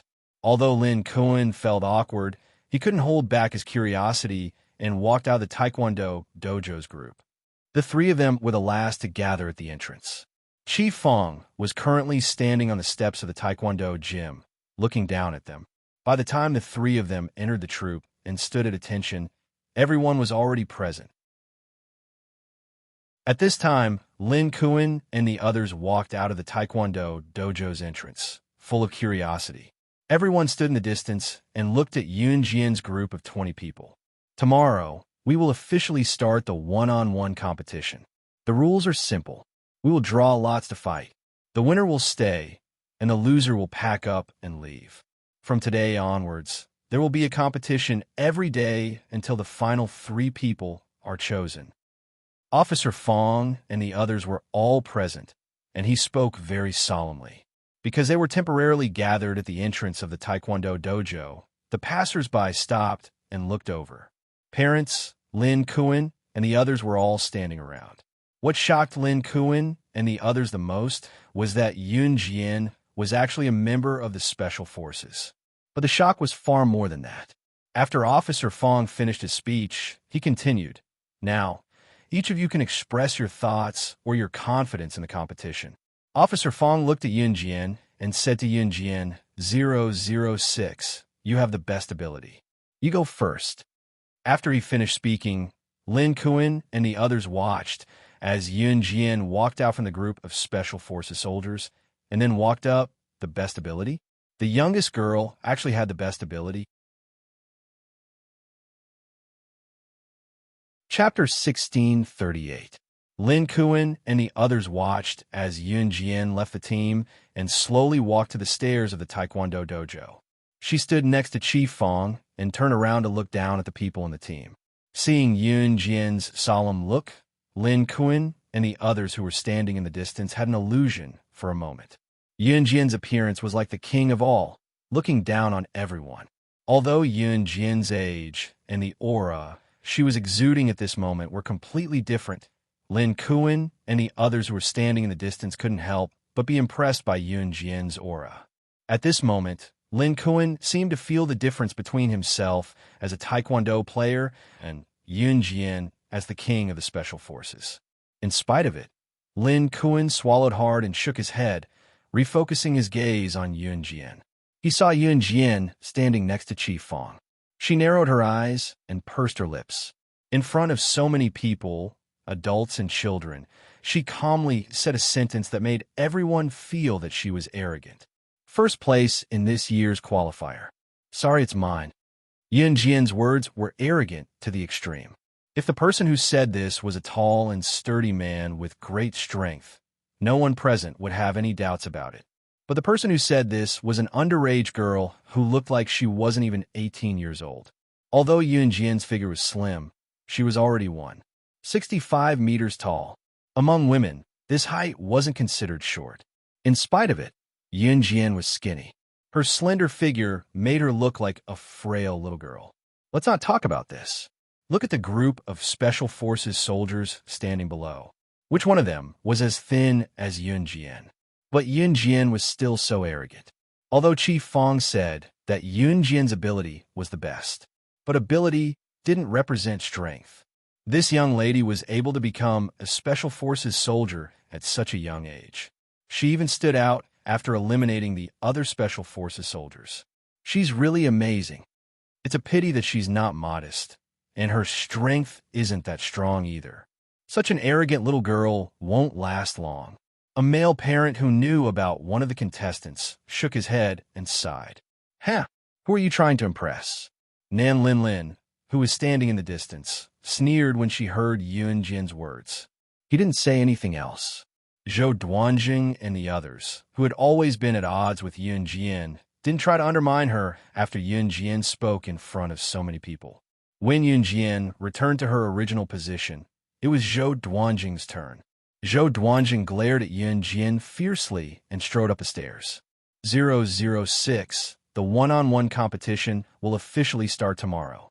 On the day I fight you, I'll let you know how to write the word strength gap. Zhou Duanjing provoked Yun Jin with arrogant words as soon as he stood on the stairs. His tone was so mischievous that the surrounding audience was dumbfounded. When they finally reacted, the surrounding audience suddenly became excited. A public challenge?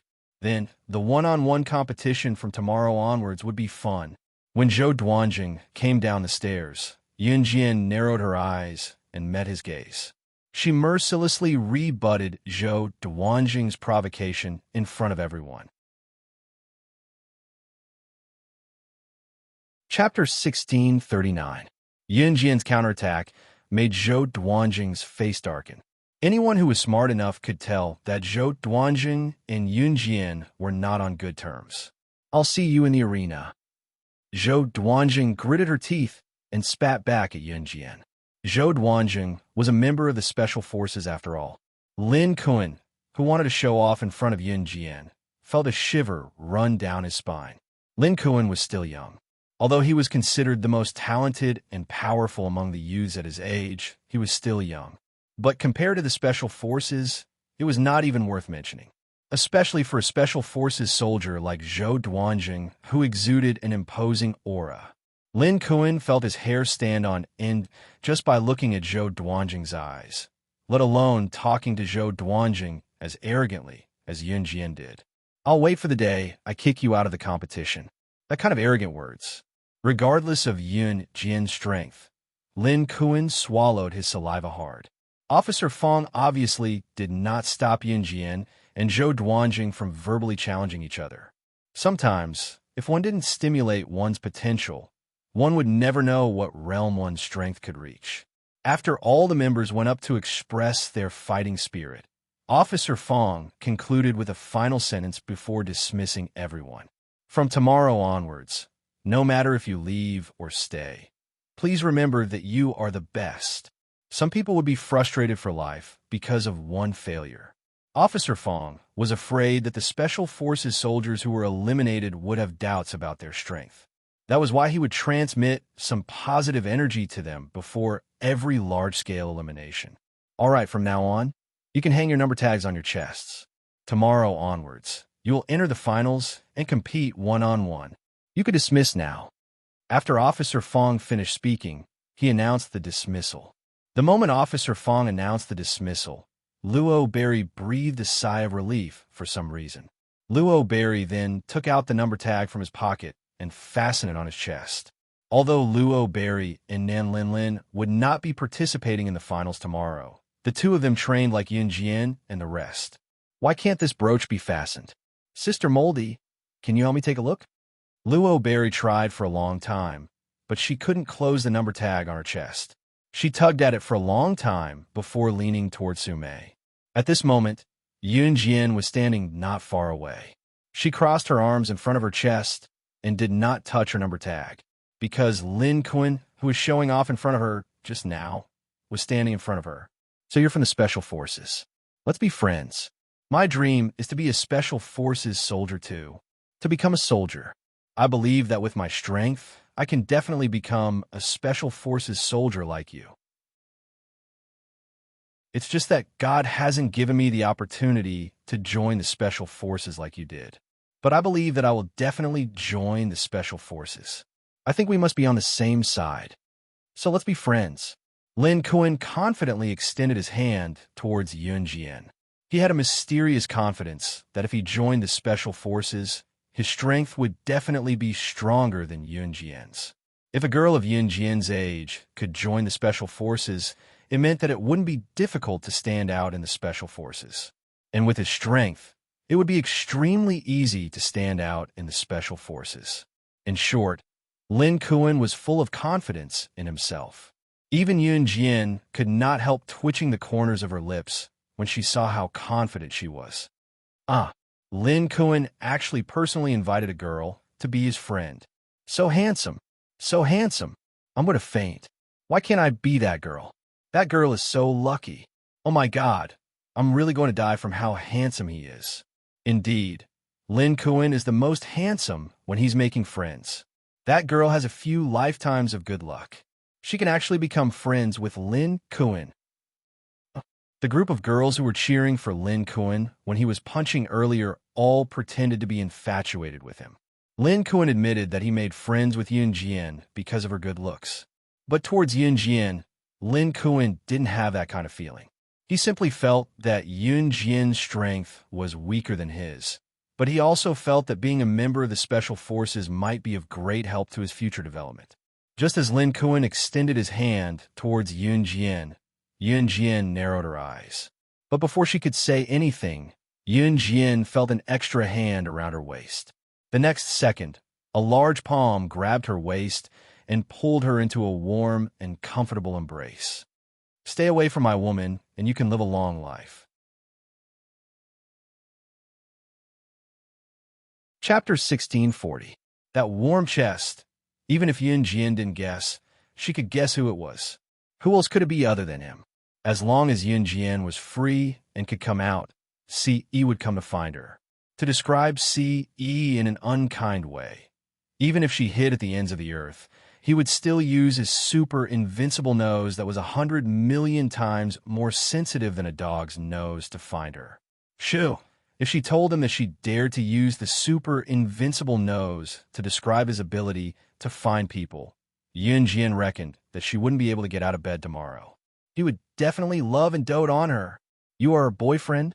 Lin Kuan wasn't as ignorant as any of the boys that Yunjian had met before.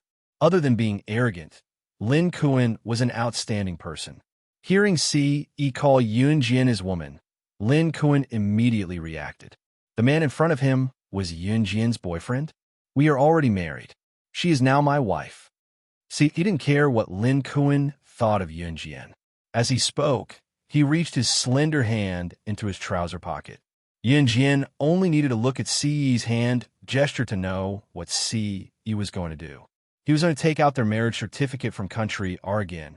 Yunjian felt a little embarrassed to talk about C.E.'s strange habit. She coughed twice and reached out to grab C.E.'s hand, stopping C.E. from taking out the marriage certificate. C.E. was going to show off the marriage certificate before putting it back, but with Yunjian holding his palm and feeling the soft, girlish touch, he was so mesmerized by her beauty that he forgot to reach his hand into his pocket to retrieve the marriage certificate.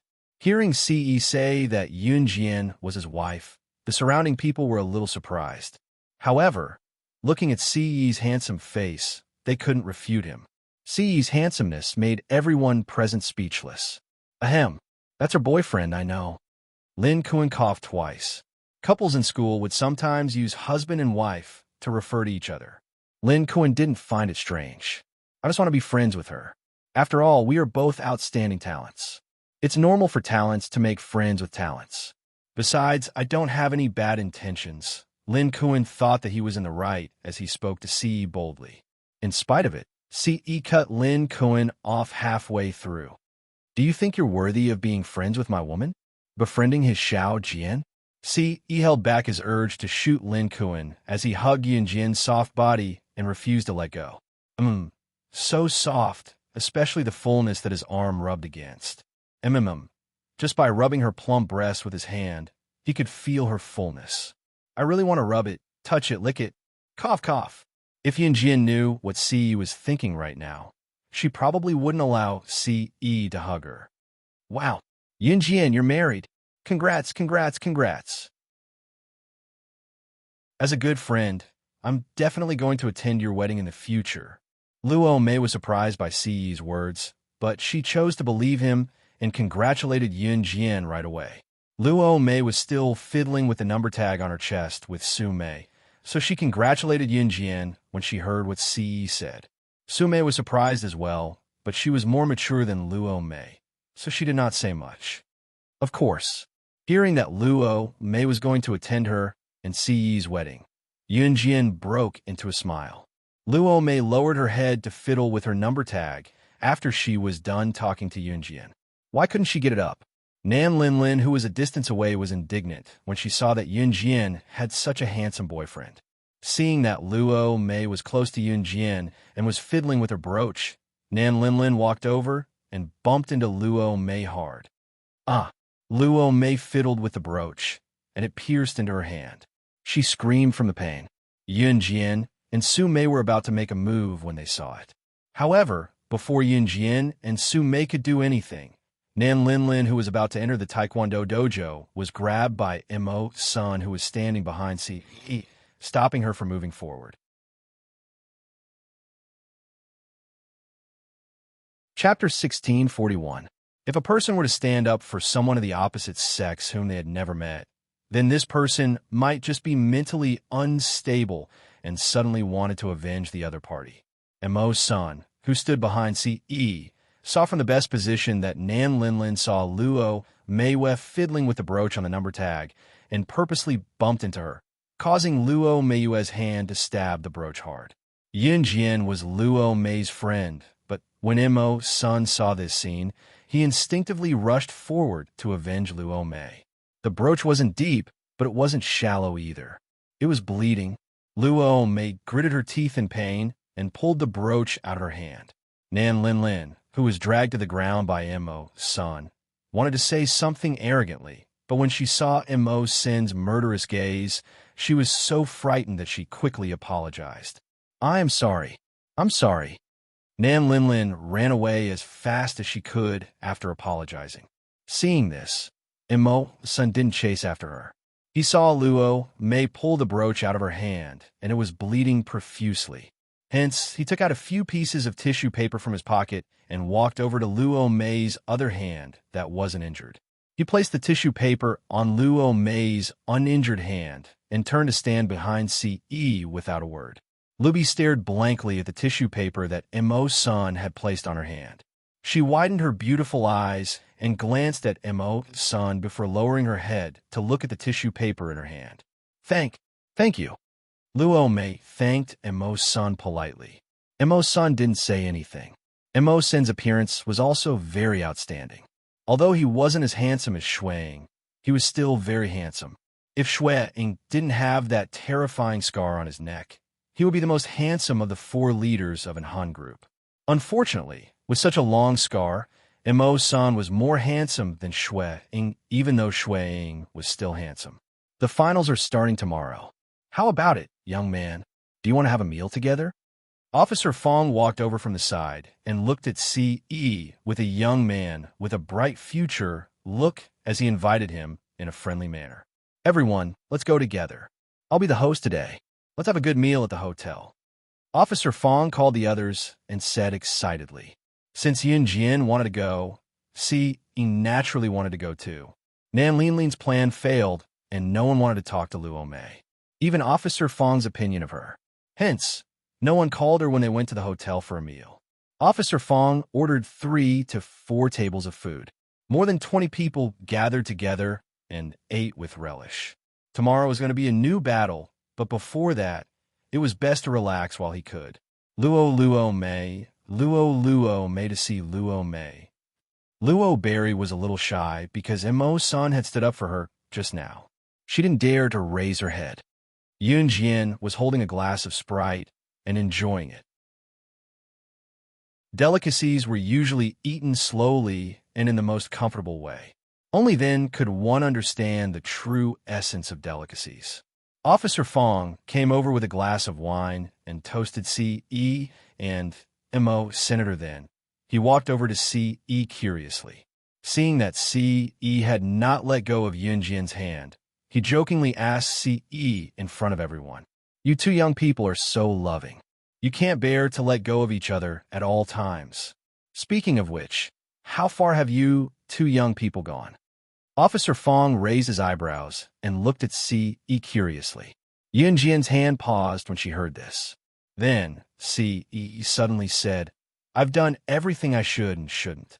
This short sentence made everyone's imagination run wild. C.E.'s level of lying had not changed at all. Yunjian nearly spat out the Sprite in her mouth. She choked on it twice. Chapter 1642. As soon as C.E. finished speaking, Officer Fong, who was holding a glass of wine to toast C.E., didn't forget to toast the people around him. When C.E. said the last sentence, Officer Fong was still holding a glass of wine to toast the people around him. At the same time, Officer Fong had already put the glass to his mouth and took a small sip of wine. The wine was still lingering in his mouth, but before he could swallow it, C.E.'s words had already rung out. These shocking words caused Officer Fong to spit out the wine he hadn't swallowed in time. It sprayed directly onto the face of a Special Forces soldier sitting in front of him. After Officer Fong let out a sigh of relief, his expression changed drastically. He hurriedly took out pieces of tissue paper from the dining table and apologized while wiping the face of the Special Forces soldier who had been sprayed in front of him. "Sir, I'm fine." The Special Forces soldier, who had been sprayed all over, looked at Officer Fong with a fake smile and continued speaking. How could he be fine? His face was covered in the other party's saliva. Cough, cough. It's my fault. Officer Fong forced an awkward smile and looked at the Special Forces with an apologetic expression. After wiping the Special Forces soldier's face, Officer Fong came back to his senses and saw that C.E. had already let go of Yunjian's belly. Actually, Yunjian had blushed and slapped away C.E.'s hand, who had shamelessly lied in front of everyone. The dishes were served one after another. At this moment, C.E. wasn't holding Yunjian's hand. Officer Fong was a little puzzled, but he didn't ask any further. Cough. He was afraid that he would ask something strange again. The Special Forces soldiers had all undergone a physical examination before entering the selection grounds. Professionals could tell if a woman was pregnant just by touching her belly during the physical examination. Therefore, Officer Fong wasn't afraid that Yunjian would hurt her belly and have a miscarriage during the finals. Cough, cough. C.E. pampered Yunjian so much. He had been holding onto Yunjian's hand ever since he entered the room. Why did he let go now? Just as Officer Fong was puzzled, C.E. reached out with his slender hand. His well-defined hand held a pair of chopsticks and picked up a lobster from a plate not far away. He then placed it into his bowl. Then he used his delicate and perfect hands to peel off the shell of the lobster. Young people these days like to eat lobsters. Lobsters live in unclean places, so it's better to eat less of them. A Special Forces soldier next to him smiled and nodded before speaking to C.E. The Special Forces soldier was in his 40s and was considered old for his age. He was also very concerned about his diet and health, so he did not mean anything else when he said that to C.E. Lobsters originally lived in dirty places, such as smelly drains, so it was useless to eat too much of them. However, if one really liked to eat them, they could still eat them a few times. Young people these days don't know how to eat healthy food. They only care about tasty food. Old Chung, don't try to persuade him anymore. Young people eat well. It's best to eat and drink well first. Another Special Forces soldier next to the kind-hearted Special Forces soldier chimed in. Both of them were veteran officers who had been in the Army for many years. They were strong and capable. As the two of them chatted, the topic of their conversation changed to something else. C.E., on the other hand, had not said a word since the beginning. His handsome face didn't look at Yunjian. Instead, his eyes were fixed on the lobster he was peeling.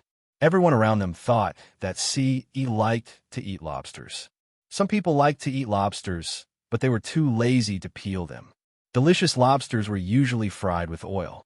After peeling the lobster, one's hands would be covered in oil. It was so oily that it couldn't be washed off. Therefore, many people were too lazy to eat lobsters, even if they liked them. At least, the people around them thought that C.E. was hardworking. Just as C.E. was peeling the lobster swiftly, and everyone thought that he was going to swallow it, Ce touched the plate of the lobster.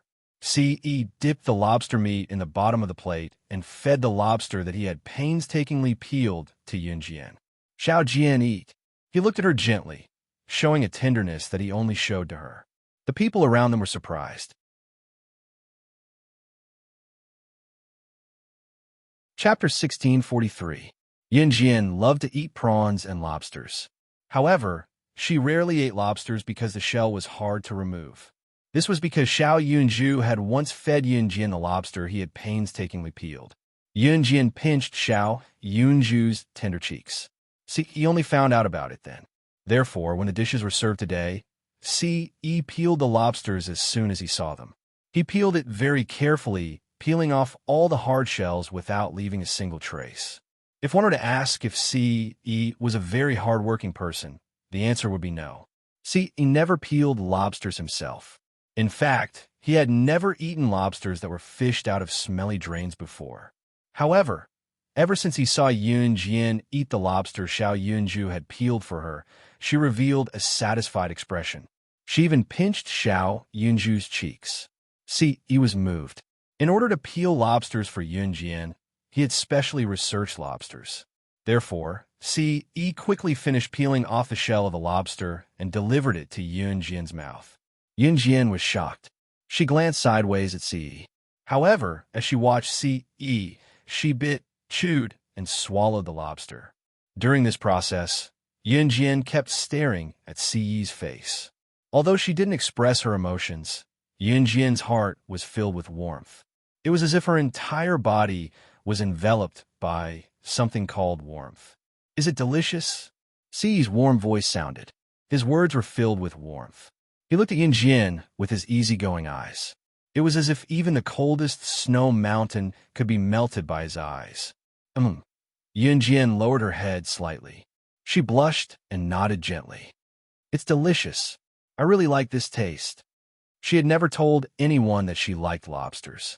However, Ce knew about it. Yunjian didn't know how Ce knew that she liked lobsters. However, Yunjian wasn't stupid. She thought about it carefully. When she was eating the lobsters that Xiao Yunju had peeled for her, she had pinched Xiao Yunju's cheeks with a blissful look on her face. At that time, he was there too. He must have seen it then. Yunjian didn't expect Ce to be able to observe her in such detail. Therefore, she was touched at this moment. When she had been the king of secret agents, slaying God, she had never trusted anyone easily. No one had ever observed her every move and knew her every word and action in order to understand her better. There had been people who had observed her every move and grasped her words and actions to the fullest extent, but they had done so in order to kill her. Someone like Ce, who only wanted to make her eat happily, had never appeared before. After feeding her the lobster, Ce peeled another one. He removed the shell of the lobster and placed the meat into Yunjian's bowl. Everyone at the same table could feel how much Ce doted on Yunjian. They were speechless when they saw how much Ce spoiled Yunjian. By the end of the meal, Yunjian's mouth was stained with lobster oil. Yunjian loved good food. She had been like this in her previous life. However, she had never revealed this hobby in front of outsiders. Coincidentally, Ce knew about it. When Yunjian had finished all the lobsters, Ce wiped his perfect and slender hands with tissue paper. The two of you are so lovey-dovey. We old men can't take it anymore.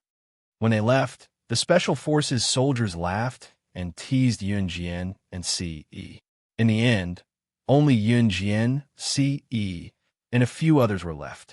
Yunjian caught a glimpse of Ce's hand. Because he had peeled a plate of lobsters, his perfect fingers were red from the hard shell of the lobster. However, Ce didn't say a word of dissatisfaction. Seeing this, Yunjian's heart skipped a beat. She reached out and held Ce's large hand. Chapter 1644. Ce was sometimes funny and shameless to the extreme. Although sometimes, Yunjian was too embarrassed to say that she knew him. However, Yunjian knew that Ce cared about her, which was why he sometimes acted so childishly. Thinking of this, Yunjian revealed a blissful smile. To be able to meet C.E. after her rebirth was her greatest happiness in every lifetime.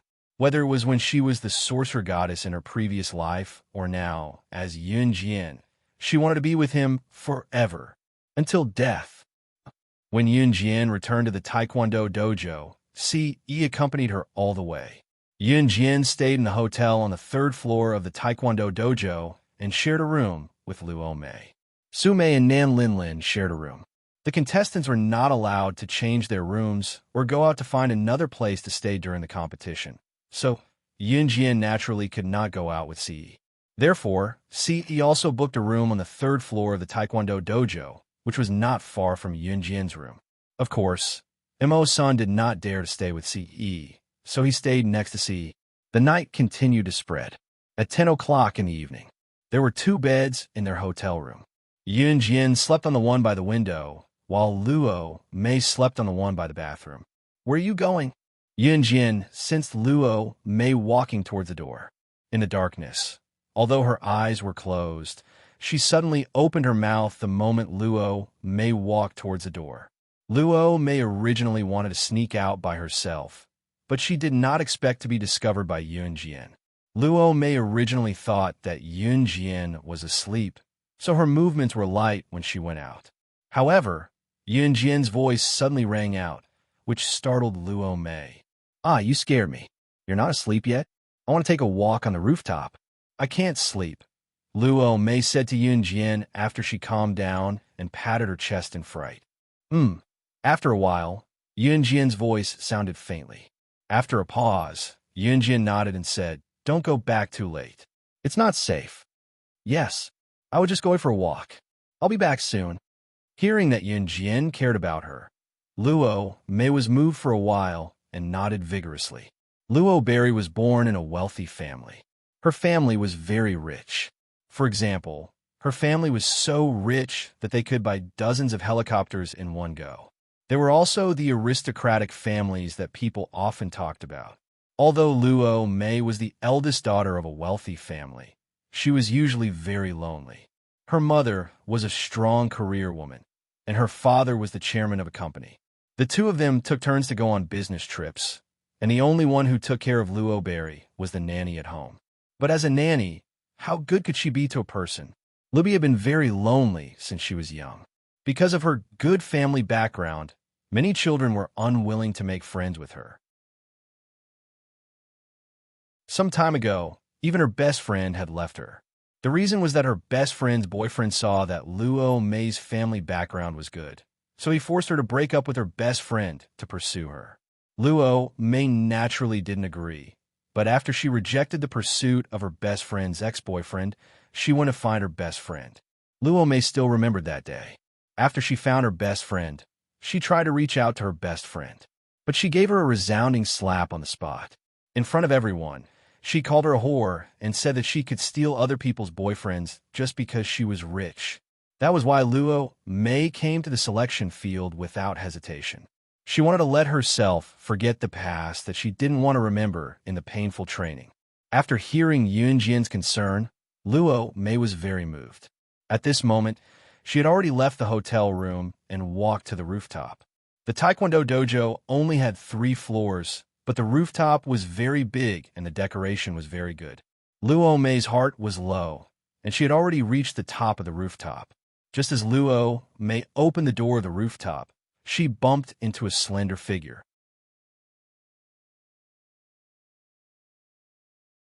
Chapter 1645. When Luo Berry met Imo-san, she was really shocked. She originally just wanted to go to the rooftop to relax. It was already very late at 10 o'clock in the evening. Most of the people in the Taekwondo dojo were already asleep. Luo Berry actually felt so bad that she wanted to cry, but she was afraid that crying in the room would wake Yunjian up or scare Yunjian, so she ran to the rooftop. Luo Berry's best friend had played with Luo Berry since they were young. The two of them had been friends for 11 years. In the past, Luo Berry always believed that only her best friend did not care about her outstanding family background and played with her as usual. However, after that incident, she was completely hurt. Even though she had been in the selection field for so long, sometimes she would run out and cry when she was upset. This would make her feel that life was actually just like that, and that crying would be fine. She did not need to let anyone know that she was crying. Luo Berry did not like to be seen crying. She was like her mother. Even if she bled and broke bones in front of outsiders, she would not shed a single tear. When she walked to the rooftop just now, the door to the stairs to the rooftop was mysterious. Luo Berry did not think much and opened the door, but she saw Immerse at a glance.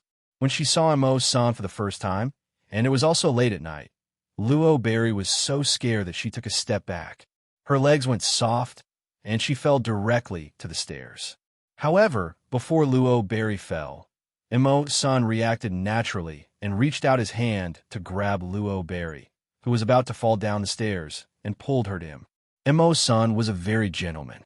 He would not take this opportunity to pull Luo Berry into his arms and take advantage of her. Even if Immerse admitted that when he first saw Luo Berry, he knew that Luo Berry's appearance was very much to his taste. Be careful. After Immerse pulled Luo Berry, he stabilized Luo Berry on the spot. Then he said these two words to Luo Berry without any change in his expression. Thank you. Luo Berry was so scared that her expression changed instantly. She thought that she was going to fall. However, Immerse held her at the same time. This was the second time he helped her. Luo Berry thanked him. You're welcome. Be careful. After Immerse said these two words, his expression did not change at all. He turned around with a cold face and was about to leave. You? Luo Berry called out to Immerse again. Immerse had just gone down the first step. Thank you for what happened during the day. Luo Berry bowed to Immerse and said, Be careful in the future. If you're too naive, you'll be killed easily. Immerse did not say anything else, but this sentence was a little cruel to Rockberry. Anyway, thank you. Lowberry nodded heavily at Immo Sr. and Luo Berries. Berry heaved a sigh of relief and found a spot on the rooftop to sit down. She looked up at the twinkling stars in the sky. SSS2s, AZS2. At home, she was doted on by her parents. At school, she had friends to take care of her. Everyone cared for each other. After returning home, she could only face the empty house and walk to school alone. Her best friend, whom she had played with for 11 years, scolded her for being a whore. But now that he thought about it, he felt heartache. Looking at the stars in the sky, one by one, they snuggled together. The tears in Luo Berry's eyes flowed out. Fortunately, everyone was asleep at this time. Luo Berry was a strong person. She did not want to show her weakness in front of others. But in the dark, she would cry.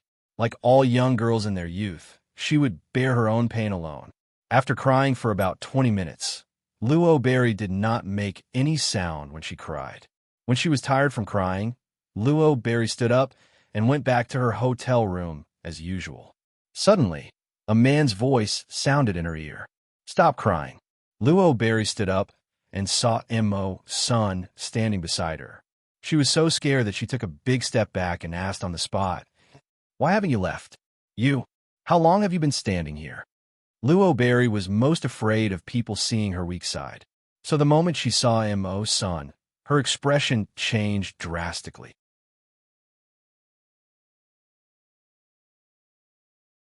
Chapter 1646. From the beginning, Immerse said simply. He had been standing beside Luo Berry since she started crying. However, Immerse knew how to restrain his aura, so Luo Berry didn't notice him. Then, Immerse handed Luo Berry a piece of tissue paper again. Wipe yourself. Thank you. Luo Berry took the tissue paper from Immerse awkwardly. She saw Immerse turn around and leave after giving her the tissue paper. Luo Berry couldn't help but call out to him. Can you not tell anyone about what happened just now? She didn't want others to know about her weak side. Immerse's footsteps paused. After finishing his last sentence, he walked away without looking back. I didn't see anything. Did that mean he wouldn't tell anyone? Luo Berry heard Immerse's words and shouted at him again, Thank you. When Luo Berry returned to the hotel room, Yunjian had already fallen asleep. The next morning, the Taekwondo channel's business was booming. The door was so crowded that it was impossible to enter.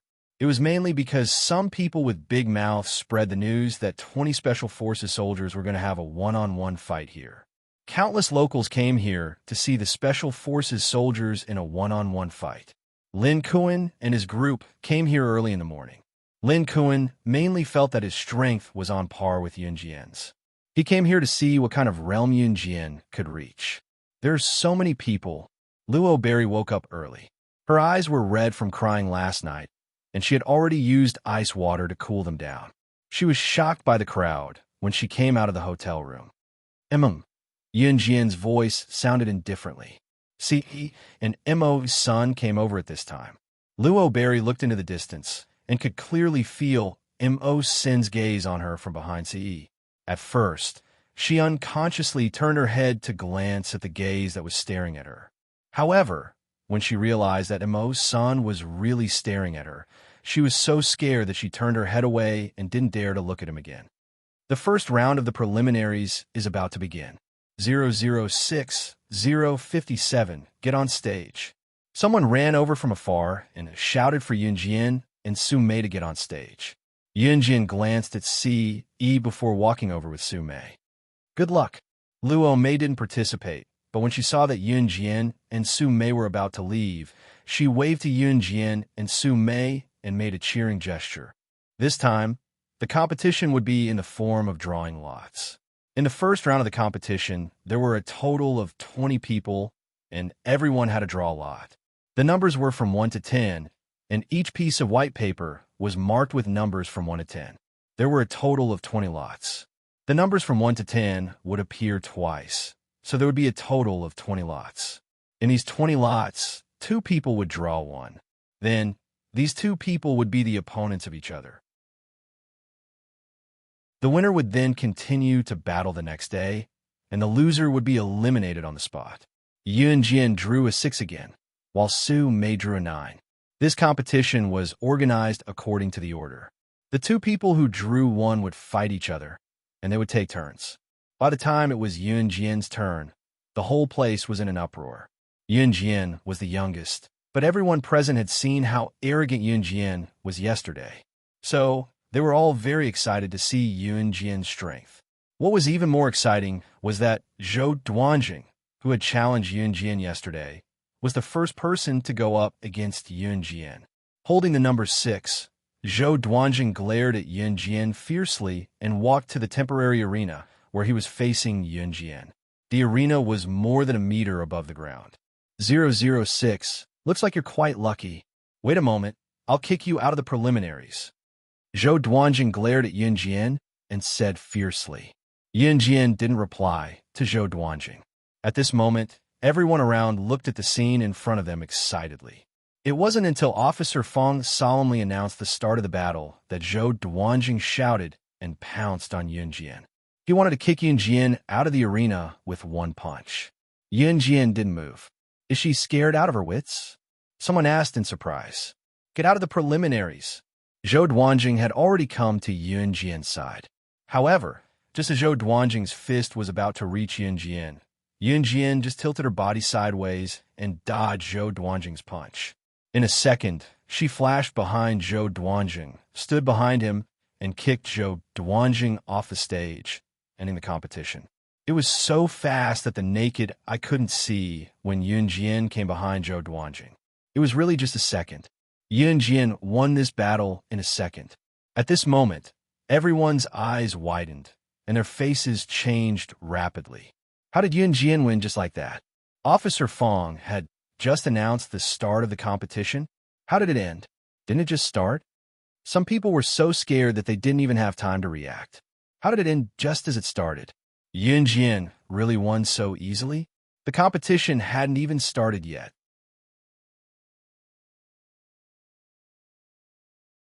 Chapter 1647. It was really 1 second. Yunjian kicked Zhou Duanjing off the stage in 1 second, and at the same time ended Zhou Duanjing's delusional thoughts of representing Z country to the hunting organization. If it wasn't for Zhou Duanjing's arrogance, Yunjian wouldn't have let him off the stage in such a pathetic state. It was because of Zhou Duanjing's arrogance that Yun Jian directly finished him off, causing Zhou Duanjing to lose face for the rest of his life. Being kicked off the stage in 1 second by a teenage girl, Zhou Duanjing couldn't care less about the pain. He scrambled up from the ground, but he didn't have the face to stay there anymore, so he turned and ran away. There was a dead silence in the surroundings. Everyone was waiting to see the battle between Yun Jian and Zhou Duanjing. However, this battle had ended before it even started. The final result was Yun Jian's instant victory. Instant victory over a male Special Forces soldier who was ranked within the top 20 in the country. Yun Jian's ability was beyond everyone's expectations. It was something that they had never expected. Hence, Lin Kuan, who saw this scene, sat up straight. His eyes were wide open, as if he had seen a ghost. Originally, Lin Kuan had vowed to Yun Jian that he wanted to be friends with Yun Jian, because he thought that his ability was only higher than Yun Jian's. However, at that moment, Lin Kuan felt Zhou Duanjing's power. More specifically, he felt Yun Jian's ability. Just now, when Zhou Duanjing threw a punch at Yun Jian, if it was Lin Kuan, he probably wouldn't even have the ability to withstand that punch. In spite of it, Yun Jian had dodged Zhou Duanjing's punch. That wasn't all. She actually went from Zhou Duanjing's front to Zhou Duanjing's back in just a second and kicked Zhou Duanjing off the stage. Lin Kuan's shock couldn't be described with words. In comparison, the few Special Forces soldiers who were in Zhou Duanjing's group didn't look too good. After the silence in the crowd, a huge wave of applause erupted for Yun Jian. Good, good, good. Too amazing. This is an instant victory. This little girl has a bright future ahead of her. Based on this strength, I reckon there's hope for him to enter the top 3. The public who had ridiculed Yun Jian for not being able to win immediately turned to Yun Jian's side. Now, all that was left was their high praise and confidence for Yun Jian. Su Mei and Luo Berry stood in the distance. Because Su Mei had drawn the number 9, she was not in a hurry to go on stage. 006 is too awesome. Awesome. Awesome. Luo Mei was standing beside Su Mei. When she saw that Yun Jian had accepted the challenge, she was more excited than anyone else. She looked at Yun Jian, who was standing in the arena, and reached out to touch Su Mei's arm. Sister Jiang, she won. I knew she would win. Luo Mei said as she shook Su Mei's hand. She was so excited that she almost jumped up. Cough, cough.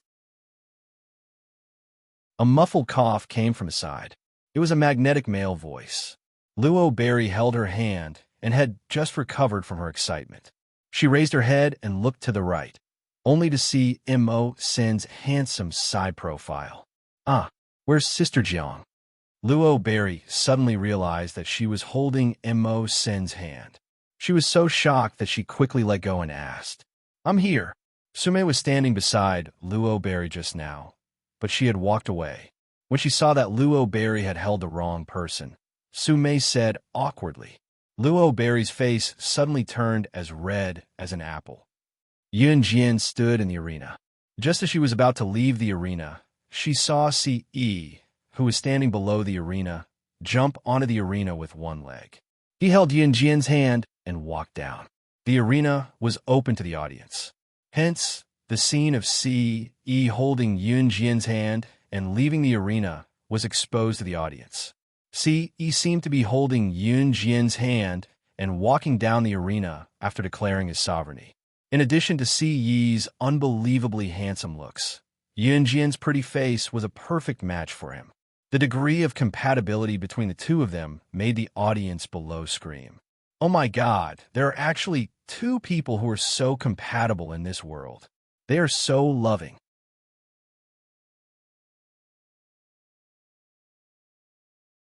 Chapter 1648. Ce was completely oblivious to the cheers and screams of the crowd below as he grabbed Yun Jian's hand and walked down the ring. Ce was currently wearing a black leather jacket with a simple white casual shirt underneath and a pair of black jeans. From the back, Ce was dressed in black from head to toe. His short hair was very eye-catching. Standing at 185 meters tall, he looked like a movie star from the back. He was so handsome that even if he tried to hide his brilliance, it could not hide his dashing side. Yunjian was wearing an extremely loose sportswear that matched her upper body and lower body in black and white. Coupled with her high ponytail and extremely slim figure, Ce could not help but feel a sense of relief. Ce held Yunjian's hand as they walked forward. Looking at them from the back, their compatibility could be felt just by looking at them. What was more, Ce's swift movement when he leaped into the ring and his indulgent gaze that only had Yunjian in his eyes. Just now, Ce had grabbed Yunjian's hand and walked out of the ring. It was only a split second, but it had the audience's eyes popping out of their sockets. Words like handsome man and beautiful woman were no longer enough to describe how compatible Yunjian and Ce were. Young master. Mo's son lowered his head at Ce when he saw Ce coming over. Go back first. Ce did not look at Mo's senator. He held Yunjian's hand and walked around Mo's son and the others to leave, leaving Mo's son with these words before he left. An Hun group was busy, especially Ce, who was the leader of an Hun. He was busier than anyone else. In spite of it, Ce would not leave for the next few days. He had to accompany Yunjian to get a spot in the hunting school and watch Yunjian win. There was nothing more important than his woman. Xiao Jian was more precious to him than anything else. She was one of a kind. He asked Mo's son to go back first because he wanted Mo's son to go back to and hunt to deal with the organization's affairs. Yes, Mo's son responded to Ce's order without any change in his expression. At this moment, Ce had already pulled Yunjian's hand and left the Taekwondo dojo. After listening to Ce's order, Mo's son sent a message to the helicopter pilot who had sent him and Ce here before walking out of the Taekwondo dojo. The live broadcast was still ongoing. The audience was still watching the one-on-one battle between the Special Forces soldiers. Other than Yunjian, there was no one else who could defeat the opponent within a second. Most of the Special Forces needed about half an hour to determine the winner. There were some who were more outstanding, but compared to Yunjian, they were not worth mentioning. Seeing that Mo's son was about to leave, Barry opened her mouth and shouted, You're leaving? In such a noisy Taekwondo dojo, Mo's son heard Rockberry shout immediately. Luo Berry's appearance suited Mo's son's taste very well, and her voice was very recognizable to Mo's senator. Even if he didn't deliberately listen to her, he could still hear her voice in such a noisy scene. Yes, Mo's son was a man of few words. Then, you won't appear again? Luo Mei was confused and felt a sense of loss. Yes, Mo's son still answered with one word. When Luo Berry heard this, she was disappointed. However, the two of them had never interacted before. This meeting was just a coincidence. Whether they would meet again in the future would depend on fate. Oh, be careful then, Luo Berry said to Mo's son dejectedly. Anyone would be able to sense the sense of loss that he was feeling. Be careful? Worried about him? Mo's son's footsteps paused slightly. He paused for a moment before leaving. Then he softly left behind an before walking away without looking back. Mo's son was different from Adam. Although Mo's son and Adam were biological brothers, Adam would do anything to keep the things he liked. However, Mo's son was different. Mo's son was not good with words when it came to the things he liked. At least, that was what Mo's son thought before this. His and Adam's lives were given by the young master, so their lives belonged to the young master. People had to learn to be grateful, and Mo's son was the same. Looking at Mo's son's slender figure, Luo Berry's eyes darkened, and she didn't look anymore. The Taekwondo dojo was still going on with the competition.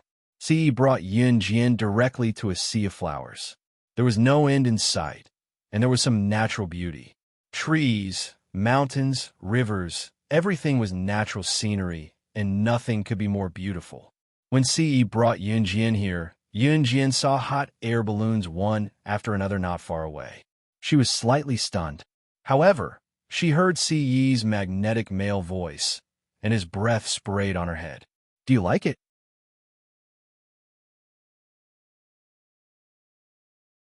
Chapter 1649. This was a sea of flowers, and the surroundings were colorful. It was so beautiful that it was like a paradise on earth with a kind of natural beauty. C.E. held Yunjian's hand as they slowly walked over. Yunjian looked around before looking up at C.E. Where are we? We can travel all over the place in the hot air balloon. Do you like the beautiful scenery we found yesterday? C.E. asked again. As he spoke, he had already wrapped his slender arm around Yunjian's waist. He lowered his head and looked at Yunjian as though he was asking for Yunjian's opinion. Seeing C.E.'s expectant expression, she wanted to write, "Hurry up and praise me. Hurry up and praise me," on Yunjian's face. It was an innocent smile. She nodded at C.E. Yeah, I like it a lot. Hearing that she liked it, C.E. broke into a smile. He held Yunjian's hand and walked over to the uncle who was releasing the hot air balloon. This area of hot air balloons had been built by the uncle in front of them and a few investors who had partnered with him. There were many hot air balloons floating in the sky. There were many couples around, and it was very crowded. The hot air balloon here was not the kind of hot air balloon that had a fixed location. It would float the tourists across the endless sea of flowers and slowly land on the opposite side of the river. Although it looked exciting, it was very safe. Hence, there were many tourists coming and going and many people riding the hot air balloons. In the blink of an eye, there were only 1 or 2 free hot air balloons left. Don't rush, don't rush. Everyone, don't rush. Take your time.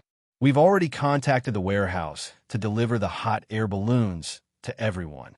Come on by one, don't rush.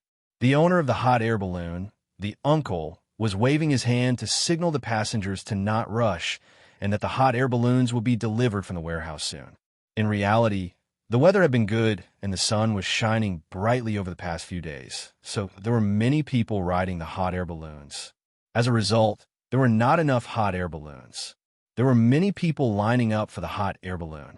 C.E. held Yunjian's hand as they lined up, enjoying the feeling of lining up. He did not use any of his identities to drive away the surrounding people, nor did he directly contract the venue. Instead, he held Yunjian's hand and lined up like an ordinary couple, waiting in line to sit in the hot air balloon. The queue lasted for an entire afternoon. By the time it was Yunjian and C.E.'s turn to ride the hot air balloon, it was already evening. Come, it's your turn to be a couple. Come up quickly.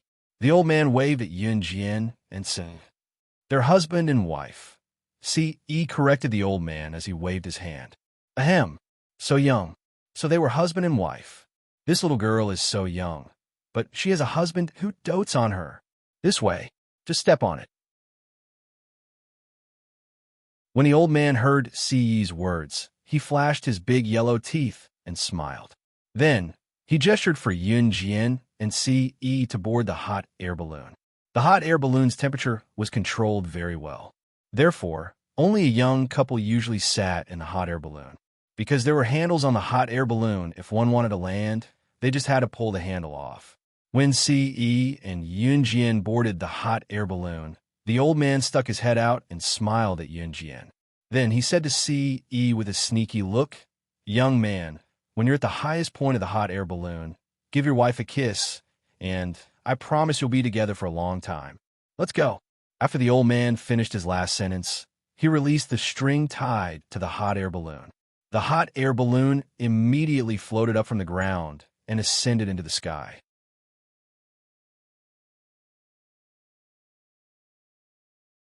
Chapter 1650. Yunjian heard what the old man said to C.E., but she didn't take it seriously. This old man actually wanted C.E. to kiss her when the hot air balloon was at its highest point. Yunjian didn't see the smile on C.E.'s face. She also didn't take the old man's words to heart. Instead, she placed her hands on the railing of the hot air balloon. She wasn't afraid that she would fall if she stayed close to the railing. Yunjian stood at the edge of the railing. The wind whistled past, blowing her long, straight ponytail. Yunjian stood against the wind. The wind was too strong. She squinted her eyes slightly and enjoyed the coolness of standing on the hot air balloon. C.E. stood beside Yunjian. He leaned against the railing with his back facing Yunjian. He sized her up with his sharp eyes and stared fixedly at her. The hot air balloon was still on the verge of falling as it ascended, but Yunjian and C.E. weren't afraid at all. It's so scary. I want to go down. I want to go down. Would he fall? It's too scary. I don't want to stay on the hot air balloon anymore. There were 3 or 4 people standing on the hot air balloon next to them. They stood side by side with Yunjian and Ce for a while. A woman on the hot air balloon was hiding in the basket of the hot air balloon. She didn't even dare to move. She looked as if she was afraid that the hot air balloon she was sitting on would fall. No matter how the people around her pulled and pulled, the woman acted as if she was about to fall and die. She was so scared that her eyes kept rolling back. Look at the couple next door. They aren't scared at all. Why are you so scared? You're even making a fuss. Don't you feel embarrassed? On the hot air balloon next to Yunjian's, a man was lecturing the woman who was so scared that her eyes were rolling back. However, the woman squatted down and hugged the basket of the hot air balloon. The hot air balloon flew high, and it did not have a rocket launcher like an airplane, nor was it like a Ferris wheel. At least, there was a pillar that was close to the ground to support the entire set. Sitting in a hot air balloon gave people the feeling that they were floating in the air, which made them feel extremely insecure.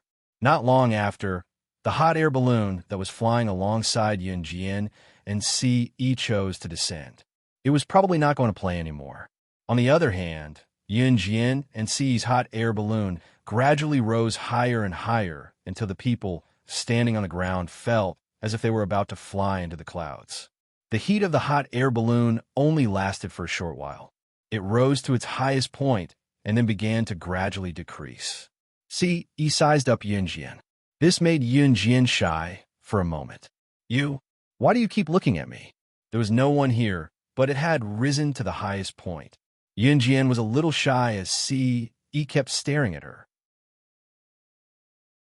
Ce had always been a person who was not good with words. He was not good with sweet nothings and did not know how to do romantic things. It was rare for him to be romantic today. Just as Yunjian lowered her head, feeling shy from Ce's stare, Ce suddenly said, "Xiao Jian, I love you." She was shocked by Ce's words. He had barely mentioned words like and love in the past, let alone saying "I love you" in a situation like this. The hot air balloon was already at maximum power and hovered at the highest point, where the clouds could be seen just by looking up. Before Yunjian could react, Ce suddenly placed his hand on the railing of the hot air balloon and tugged at the rope that was tied to the basket, purposely creating a bump for the basket without letting Yunjian notice. Yunjian lost her footing and fell straight into Ce's arms. Ce caught Yunjian's body and lowered his head, bending slightly to press his lips against Yunjian's soft ones, biting away the petals of Yunjian's lips intimately. Yunjian did not react in time and was kissed head-on. Blinking, her long lashes fluttered, but she did not reject Ce's kiss.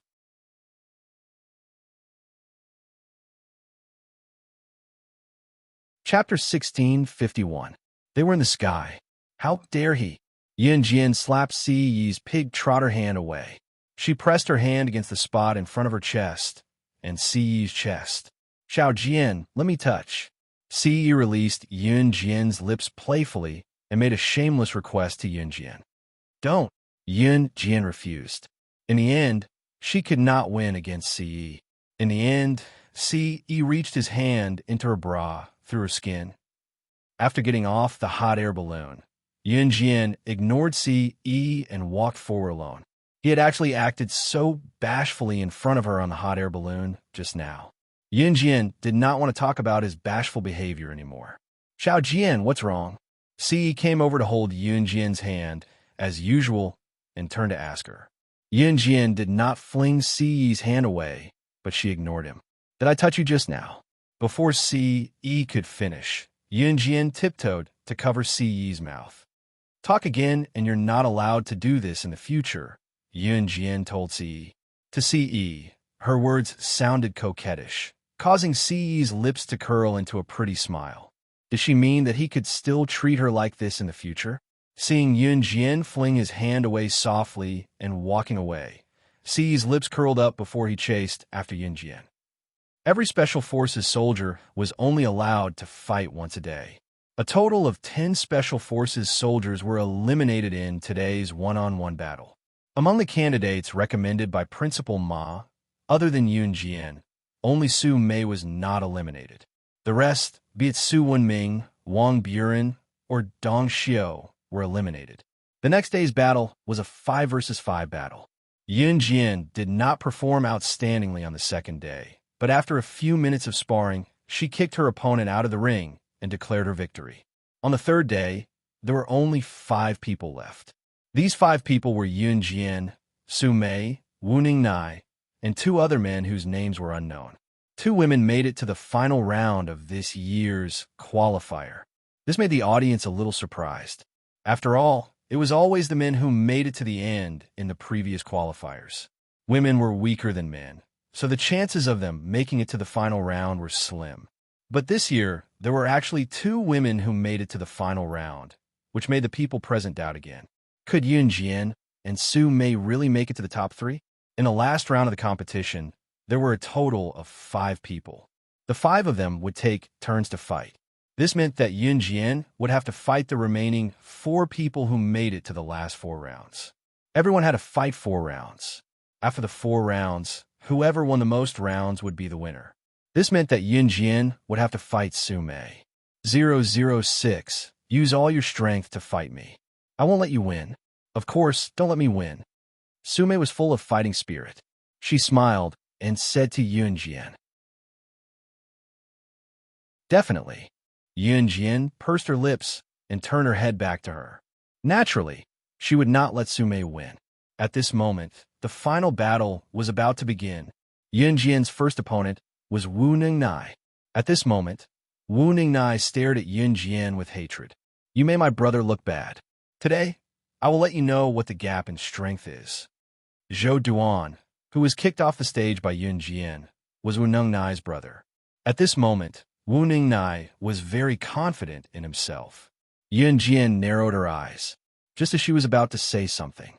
Bang! There was a loud noise. In the ring, a white smoke bomb was suddenly thrown up and exploded in the ring. Then, the surroundings were filled with smoke. "Oh, he!" A snake-like female voice was heard. The crowd saw a woman with a perfect body standing before them. She was 1.7 meters tall and had a voluptuous figure. The woman who suddenly appeared held a whip in her hand. After laughing, she used the whip to whip Wu Ningnai and threw him off the stage. Then, the woman met Yun Jian's eyes. In front of Zhou Duanjing, Qi Fong, Nan Linlin, Lin Kuan, and the rest, she mocked Yun Jian. Slaying God, the #1 secret agent on the International Secret Agent ranking, is actually fighting with this bunch of trash. If this gets out, people will laugh themselves to death. The #1 secret agent on the International Secret Agent ranking, slaying God, Yun Jian. Everyone's expression changed when they heard the woman's words. They thought that Yun Jian would deny it. However, the moment Yun Jian saw the woman in the ring, she narrowed her eyes and smirked slightly. She did not need to guess to identify the woman.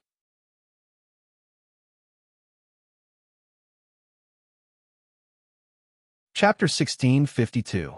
When this voluptuous woman appeared out of nowhere and pointed out that Yun Jian was slaying God, the king of secret agents on the International Secret Agent Leaderboard, no one could react in time. They were all stunned on the spot. Slaying God, the #1 secret agent on the International Secret Agent Leaderboard? To some people, this title was something that they would never be able to touch in their lifetime. This was the kind of gap that an ordinary person would never be able to come into contact with a national leader. To the crowd, it was impossible for Slaying God, the #1 secret agent on the International Secret Agent Leaderboard, to appear here. She was someone on the Secret Agent Leaderboard. She was someone who could kill. Therefore, when the crowd heard Lung Mei's words, they were all stunned for a moment. However, before the crowd could react, Yun Jian had already met Lung Mei's eyes and pointed out her identity in front of the crowd.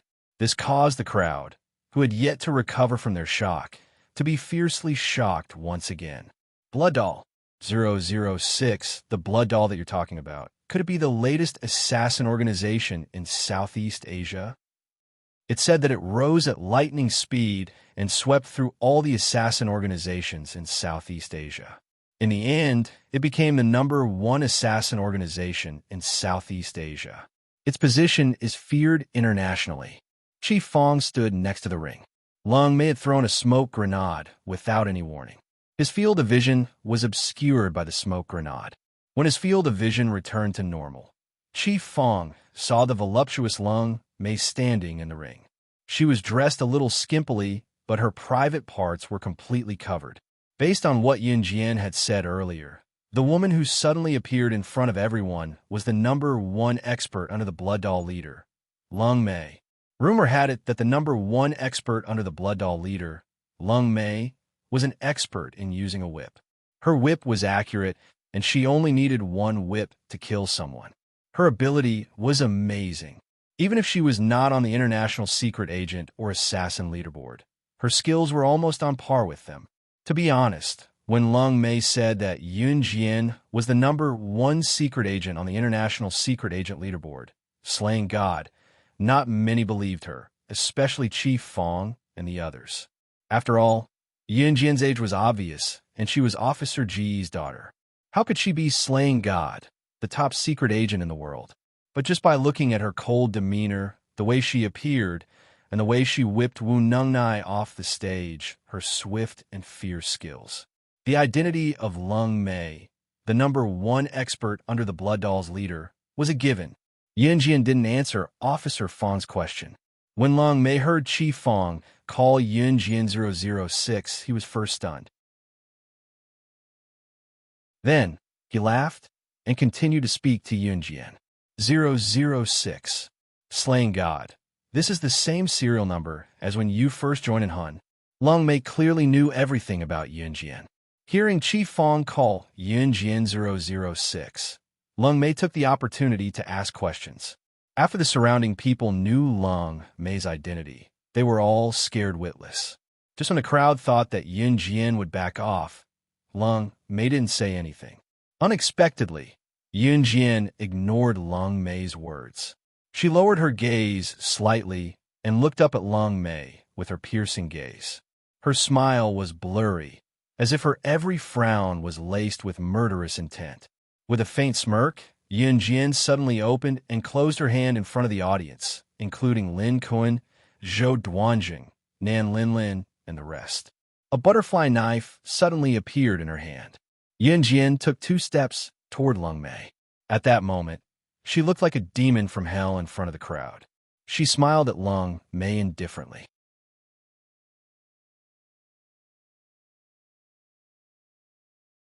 Chapter 1653. Yun Jian's words were clearly heard by all the spectators in the Taekwondo dojo. Everyone was shocked by Yun Jian's words and her confident aura. 006. You're crazy. How dare you talk to Lung Mei, the top fighter under the Blood Doll leader? Come back. We have to fight side by side. Officer Fong's face changed when he heard what Yun Jian said to Lung Mei.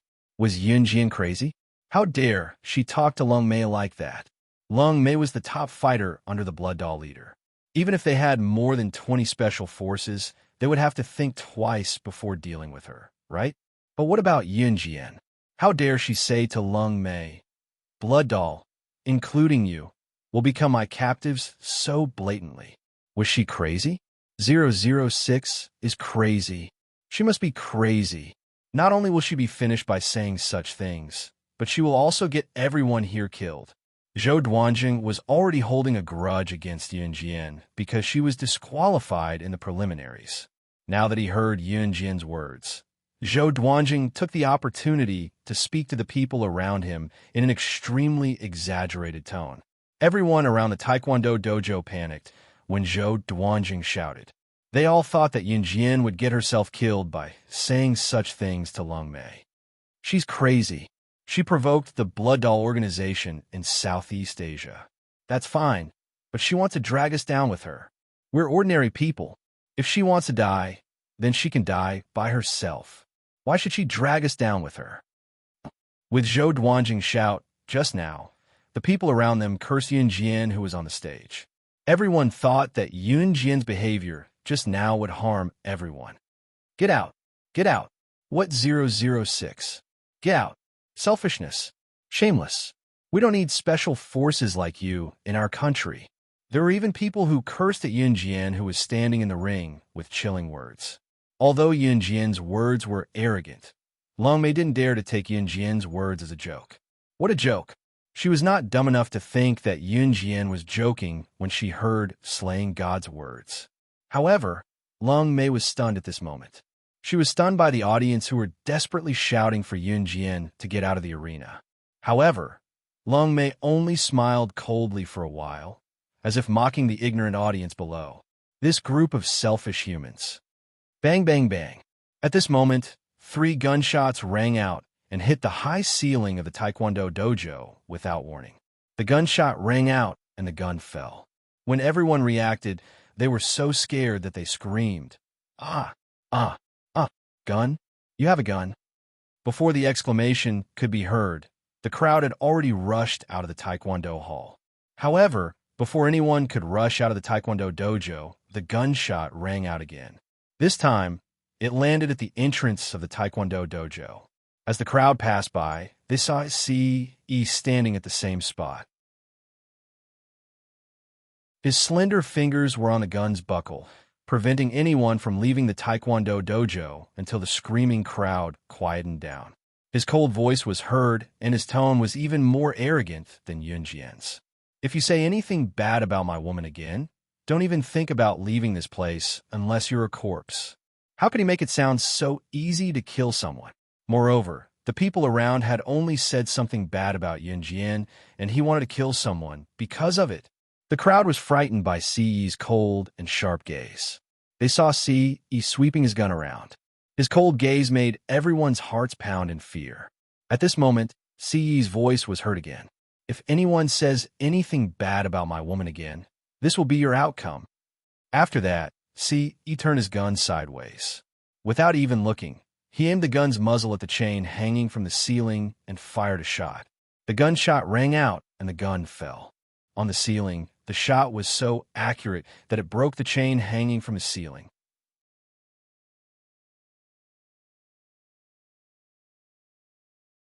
Chapter 1654. C.E.'s actions frightened everyone around him. Fortunately, there was no one standing next to the huge chandelier in the Taekwondo dojo. However, the chandelier's chain was broken by C.E.'s shot. The huge chandelier crashed from the ceiling to the ground, making a loud noise. The entire chandelier was smashed into pieces within a few seconds. The broken parts were unbearable to look at. If there had been anyone standing around, even if they hadn't been frightened, they would have been pierced by the glass shards that flew everywhere when the chandelier shattered. C.E.'s move was absolutely ruthless. It was enough to scare everyone to death. Just by looking at C.E.'s marksmanship, who in the crowd wouldn't be convinced? One shot, just one shot.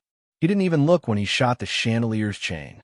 With such marksmanship, even if the crowd tried to escape, it was highly likely that they would be shot in the head and die.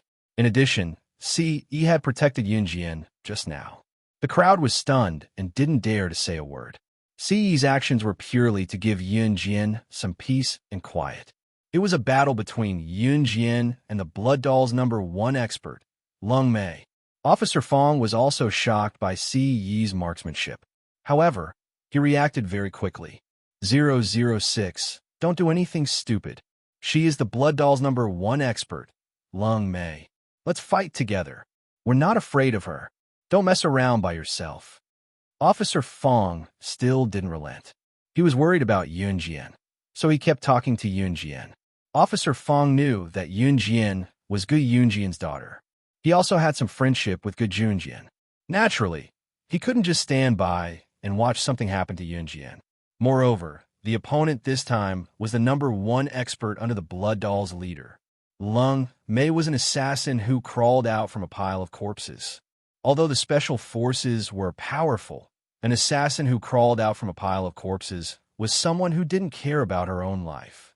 After all, the special forces were tied down. Under such circumstances, Long Mei's strength was not something the people present could imagine. However, if more than 20 Special Forces soldiers worked together, it was not impossible for them to defeat Long Mei. Duel? You want me to fight against you? After Long Mei heard Officer Fong's words, she pointed at herself, then at Yun Jian, Officer Fong, and the others. She was even suspicious for a moment. After her suspicions, Long Mei did not wait for Officer Fong and the others to reply. She laughed maniacally as if she had heard a shocking joke. She laughed until she was out of breath. After laughing, Long Mei came back to her senses and pointed at Yunjian. She regained her serious expression and said to the commanding officer, Zhou Duanjing, and everyone else who thought that Yunjian couldn't beat her, "Are you kidding me? I'm not a fool. Me? Fight her. She was slaying God. I don't want to lose miserably. That would be too embarrassing. I'm the #1 expert of the blood doll. I'm just here to deliver a letter today." Long Mei knew her limits. She did not think that she could defeat Yunjian. After all, the difference in their abilities was obvious. "Here, this is a letter that our blood doll leader asked me to pass to you." Long Mei took out a letter from her ample bra. She held the letter between her right index and middle finger and threw it toward Yunjian. The letter flew into Yunjian's hand. Yunjian narrowed her eyes and caught the letter that Long Mei had thrown at her. Officer Fong, Zhou Duanjing, Nan Linlin, and the audience below were dumbfounded when they heard Long Mei's words. The #1 expert of the blood doll, Long Mei, said that she can't beat her? Is this real or fake?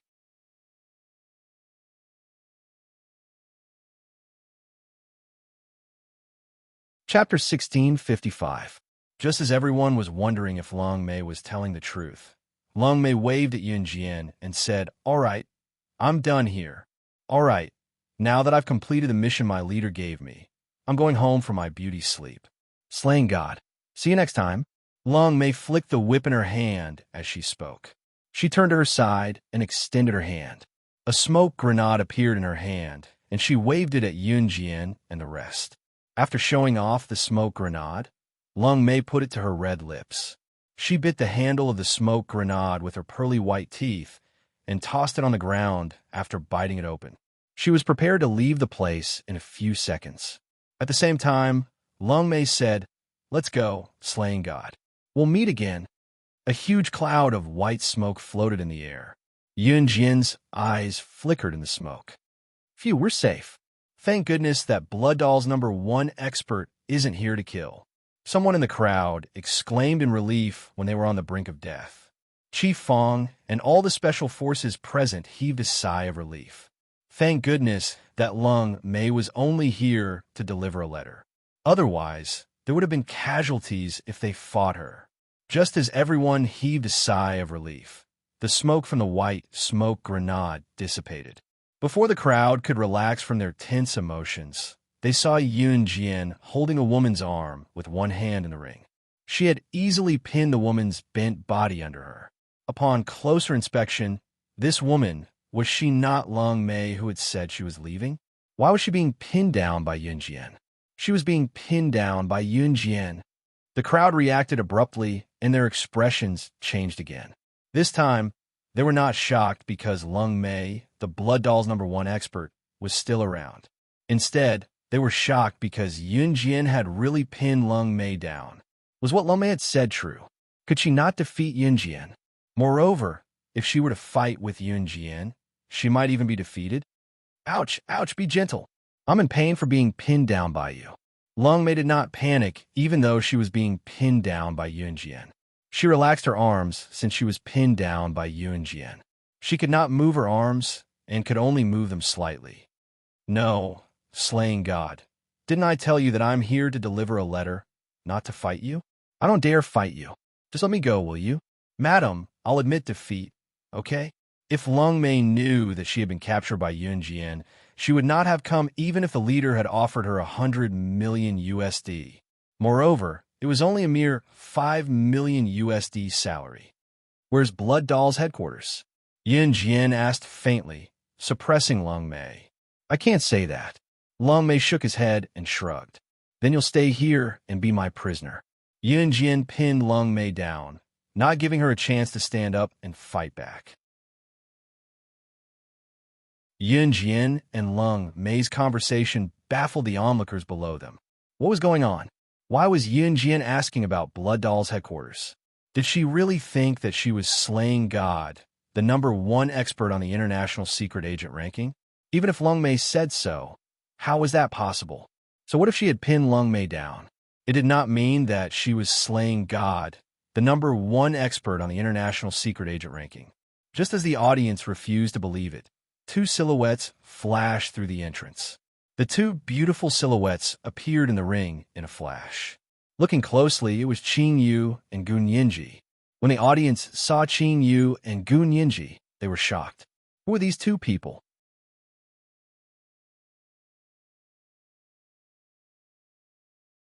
Chapter 1656. Calling Yun Jian Sister Jian? Everyone present was slightly surprised. These two young girls were calling Yun Jian Sister Jian. Who were the two of them? After Qing Yu and Gu Yinji shouted at Yun Jian, Qing Yu explained to Yun Jian, Sister Jian, we've chased Lung Mei all the way here, but she tricked us and even made us cough.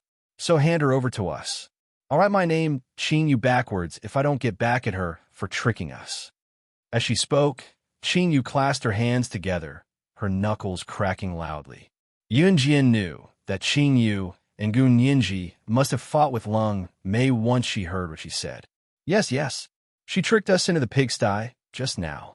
Both of us jumped into the pigsty and were almost suffocated to death. I'm so pissed. Sister Jian, you must hand Lung Mei over to us. Gun Yinji, the useless teammate, blurted out how she and Qing Yu were lured into the pigsty by Lung Mei in front of everyone. Qing Yu sighed with a hand on her forehead when she heard that. Don't, it's not that serious. Both of you jumped into the pigsty yourself. Don't blame me. Lung Mei snickered and coughed dryly before speaking to Qing Yu and Gun Yinji. Gun Yinji went over and knocked on Lung Mei's head. Then, Lung Mei was dragged away by Qing Yu and Gun Yinji. What happened just now, could it be a farce? Someone below could not help asking when they saw Lung Mei being dragged away by Qing Yu and Gun Yinji. So the gun he used just now was a fake too? Someone turned a glance at C.E. and asked with a chuckle. It must be. Everything that happened just now was definitely just a farce. You gave me a fright for nothing. Huh.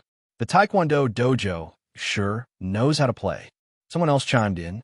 The passing of words actually suppressed the atmosphere just now. Chief Fong was no fool. He knew that what happened just now could not be described as a farce. In the end, he did not say anything. The final round of the qualifiers began as usual. Yun Jian was fighting Wu Ningnai, but now that Lung Mei was dragged away by Qing Yu and Gun Yinji, the competition resumed. There was no doubt that Yun Jian had won. When Yun Jian fought with Su Mei, she didn't give in to her either. The other two men were no match for Yun Jian. Therefore, Yun Jian's first place was secure. Because there was a group of people watching below, Yun Jian's first place was naturally not fake, so everyone was convinced. In the end, other than Yun Jian, who took the first place, the second and third place went to the two male Special Forces soldiers. Su Mei and Wu Ningnai both failed. Su Mei didn't feel bad about this at all. It's already beyond my expectations that I could get to fourth place today. Yun Jian, you're amazing. Su Mei gave Yun Jian a thumbs up. The qualifiers this time came to an end. It was not even a month since the competition had ended early. The three people who were selected were the ones who would go to the hunting academy this year. Meanwhile, Chief Fong called Yun Jian to a corner and asked Yun Jian in private. About what happened just now, it was just an accident. You don't have to bring it up again, Chief Fong. Yun Jian answered the question that Chief Fong wanted to know. Cough. All right, as long as you're safe. Chief Fong did not suspect that Yun Jian was slaying God at all. He was just worried that Yun Jian was related to Blood Doll. However, after listening to Yun Jian's words and considering Yun Jian's ability, Chief Fong did not say anything else. Yun Jian did not ask any more questions after Lung Mei was pulled away by Qing Yu and Gun Yinji. She had just bid farewell to Chief Fong and was about to leave when she bumped into a meat wall. Yun Jian bumped into Si-Yi's firm chest, while Si-Yi extended his long arm and pulled Yun Jian into his embrace. Even Officer Fong, who was already married and had a child, blushed slightly at this scene. Cough, cough. Let's call it a day. You won first place. Just wait for our notice. The competition is over. You can leave if you have someone to pick you up. Now that the competition was over, everyone was heading home to check on their own condition. Let's go home.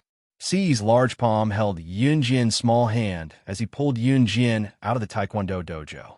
When Yunjian heard Ci say, "Go home," a bashful image flashed across her mind for some reason. She coughed, but did not let go of Ci's hand as she followed Ci out. Unknowingly, Ci's large palm tightened around her small hand. He had the urge to toss her onto the bed and have her give birth to a bunch of children for him. His Xiao Jian, he really wanted to F***CK her until she could not get out of bed. He believed that he would be able to do that soon.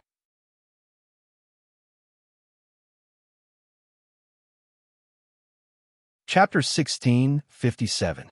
The qualifier came to an end and the candidates were selected.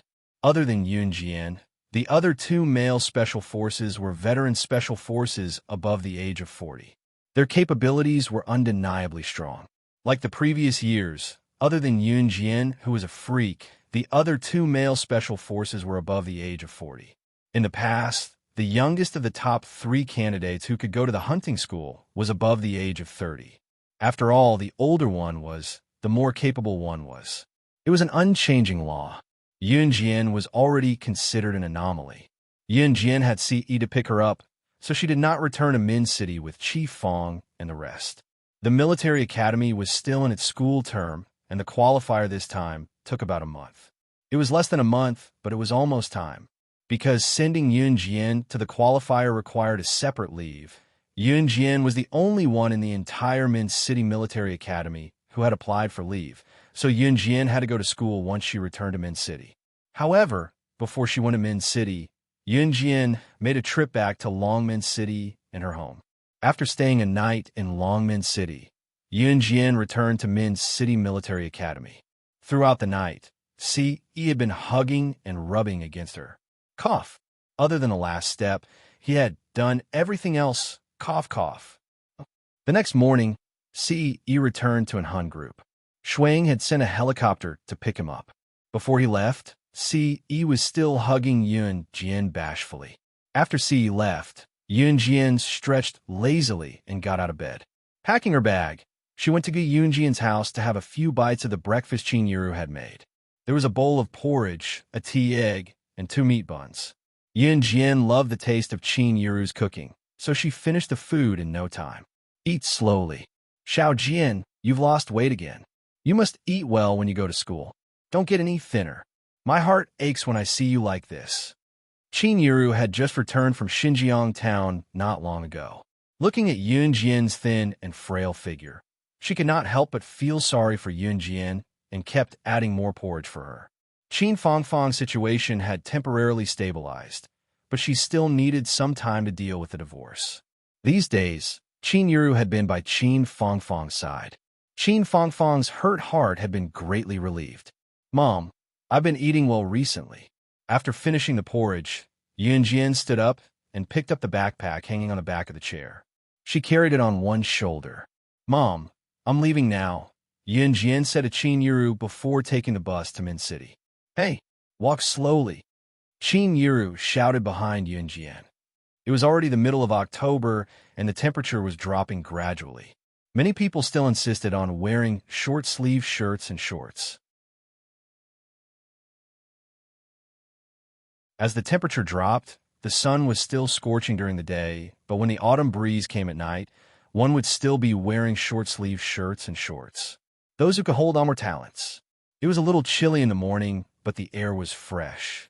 Yunjian wore a pair of shorts and a short-sleeve top. Her high ponytail made her look spirited. Seeing that her classmates had already dismissed their classes and Yunjian had only rushed back to school the day after, classes were still going on as usual.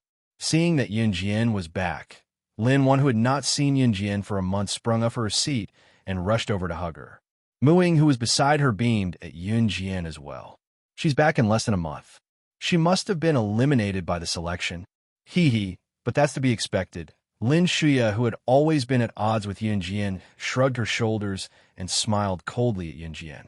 The girls around who were helping Lin Shuya immediately agreed.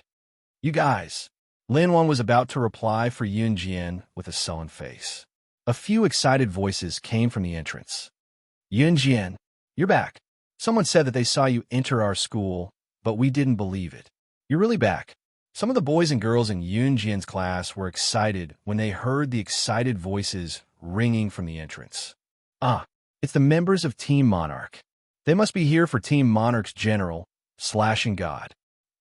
While the crowd was engaged in a heated discussion, the 6 of them led by Chu Ning and Chu Xiangnan walked in through the main entrance. How is it? Yun Jian, you must have gotten a place to go to the hunting academy, right? Hee hee. You won't let us down? Chu Xiangnan walked over and looked at Yun Jian with a grin. Are you guys stupid? She's back in less than a month. She must have been eliminated. Lin Shuya, who was a distance away, reminded them once again. The selection lasted for a month, and people could be eliminated at any time. Yun Jian came back so early. What else could it be other than being eliminated? Just when everyone was stunned by Lin Shuya and thought that she made sense, that Yun Jian must have returned because she had been eliminated, Yun Jian spoke up and retorted without holding back. You're right, Lin Shuya. You're right.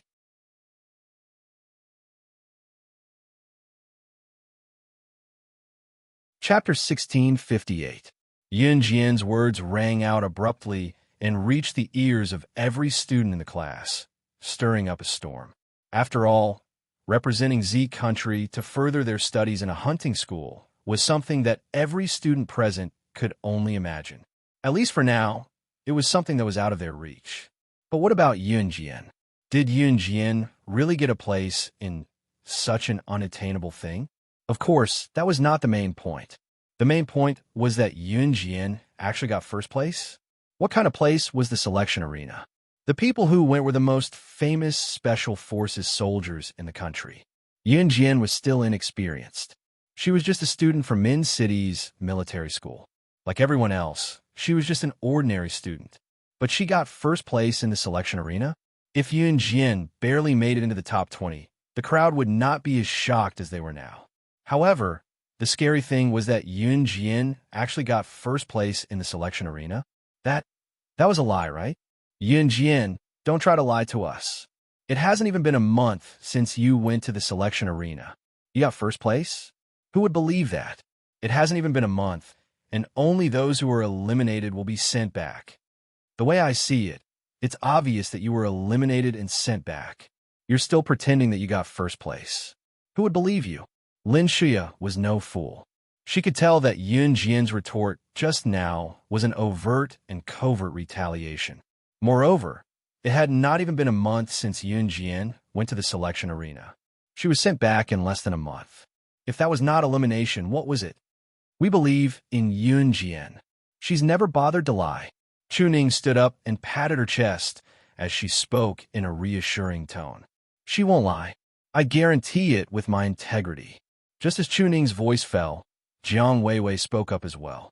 Jiang Weiwei still remembered that in the beginning, she was also one of the members who went against Yun Jian. Today, she was completely convinced by Yun Jian. We Team Monarch never lie, Captain Lu Shiyun said solemnly. In their hearts, Yun Jian was no different from a god. It was because of Yun Jian that Team Monarch was where they were today. When Lu Shiyun started, all 6 members of Team Monarch were fighting to pat their chests and swear that Yun Jian was telling the truth. You're just siding with your teammates. Humph. Whether or not I've been chosen, we'll know when the results are announced. Lin Shuya seemed to be angry. She gritted her teeth fiercely. Just as she finished speaking, the homeroom teacher, Teacher Chu, walked into the classroom from outside the door. The students were still in shock. It was the end of class now. Why would the class teacher come to the classroom? However, Mr. Chu looked around and set his eyes on Yun Jian. He then walked over quickly. Yun Jian, you've won first place in this election. Our Min City Military Academy is basking in your glory. The higher-ups are praising our Min City Military Academy for producing such a talent. Principal Ma is over the moon. He's asking you to go to his office for tea. Teacher Chu spoke to Yun Jian as he walked. Principal Ma was the principal of Min City Military Academy. Yunjian's participation in the selection was due to Principal Ma's recommendation.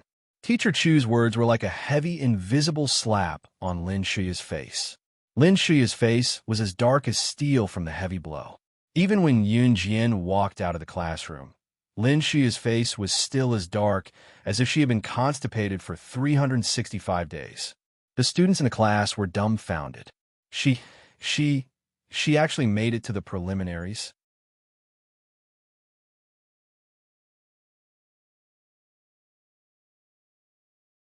Chapter 1659. The students in the classroom were still in shock, but Yunjian had already gone to Principal Ma's office. After receiving Principal Ma's hospitality in his office, they could already go to the cafeteria for lunch when they came out. Yunjian, you don't know how Lin Shuya looked like she ate shit when she heard Teacher Chu say that you got first place, huh? After you left, Lin Shuya's face was still dark, and she still hadn't recovered from the shock for a long time.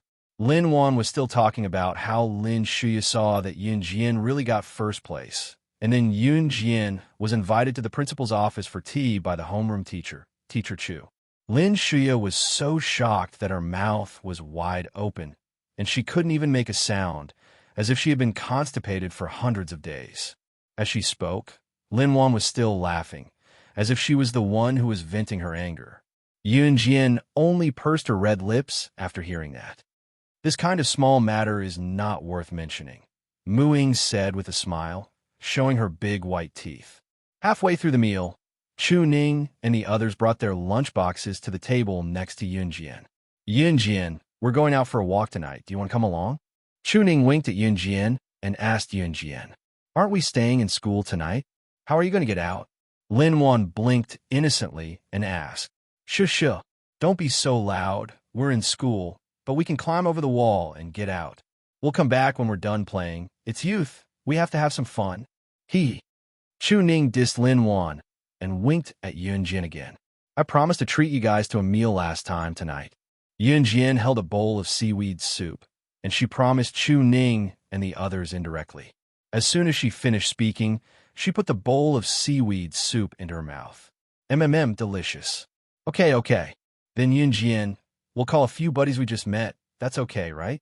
I think we'll call a few more people, and if we get caught, we'll all be punished together. Chu Xiangnan scratched his head and asked Yunjian in a negotiating tone, it just so happens that you've won first place.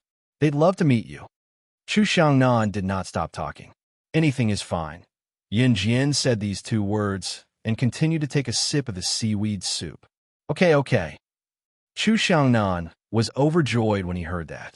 He nodded and began to finish the food in his lunchbox at lightning speed. After Chu Ning and her friends left, Lin Wan stared at Yunjian blankly. She lowered her voice and asked Yunjian in her softest voice, Yunjian, are you guys really going to skip school and go to play? This isn't good, is it? Yunjian did not answer Lin Wan directly, and instead asked Lin Wan in return, want to go together? Lin Wan shook her head immediately after hearing that. No, I'm not going either. You have fun. Mu Ying yawned and said to Yunjian. But Yunjian, is it really okay for you to skip school like this? You were just praised today if you get caught. Lin Wan was still worried. However, before Lin Wan could finish her sentence, Yunjian's red lips curled up. She pursed her lips, paused for 2 seconds, and said, youth. After that, Yunjian took the lunchbox with one hand and poured the rest of the food. Lin Wan was left behind, and she was slightly stunned, but she shook her head in the end, indicating that she did not understand. The agreed time was 10 o'clock, and after the dormitory check, they would gather at the wall of the south gate of the school. Min City Military Academy went to bed early, and the dormitory check was early as well. At around 10 o'clock, the dormitory auntie and uncle were already asleep. Even the girls in Yunjian's dormitory were half asleep.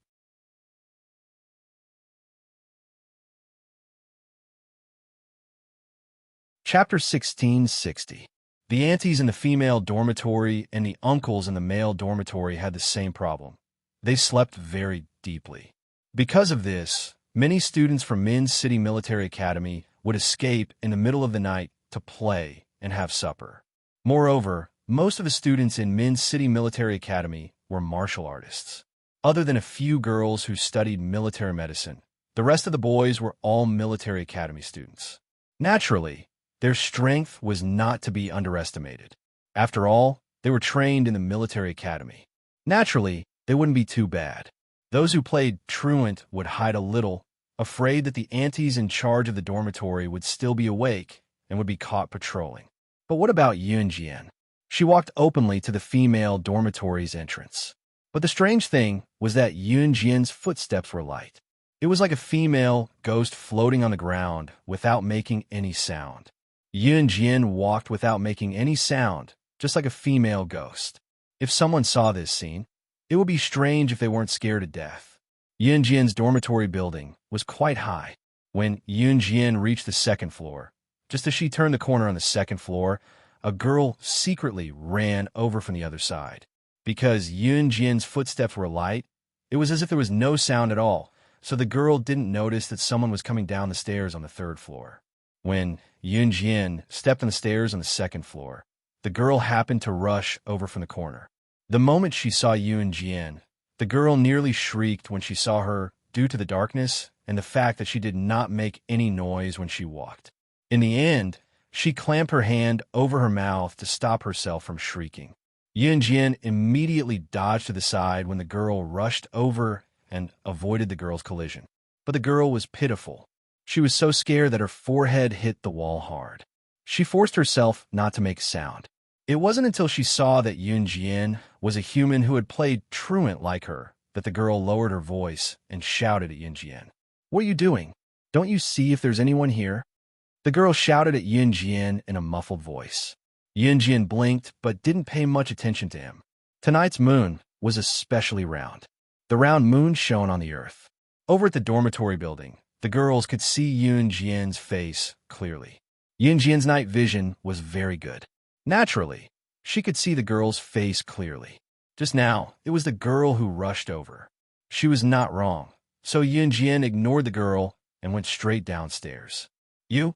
The girl didn't dare to yell loudly, so after a muffled sigh, she also sneaked downstairs. The door to the female dormitory was locked, so the dormitory manager was snoring. The girls' dormitory was surrounded by fences, and the door was locked. There was no way to get out. There were already 4 or 5 girls standing there.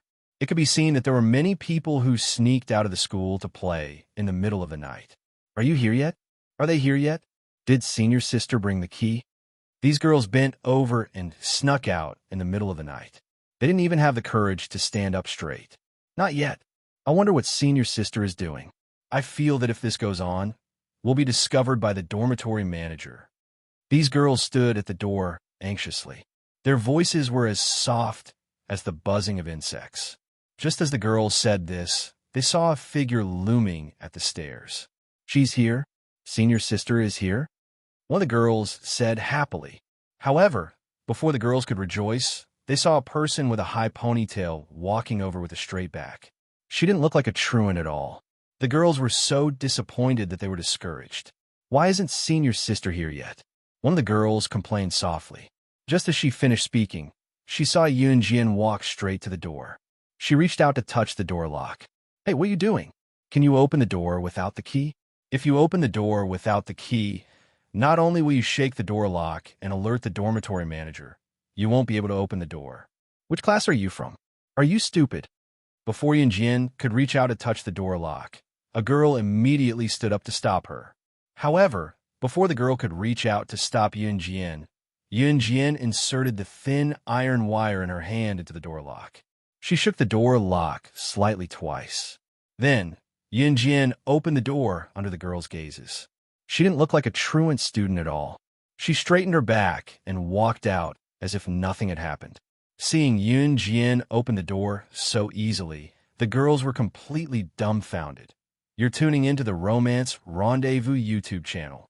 We're so grateful for your support, and don't forget to subscribe to join us on this incredible journey through captivating stories.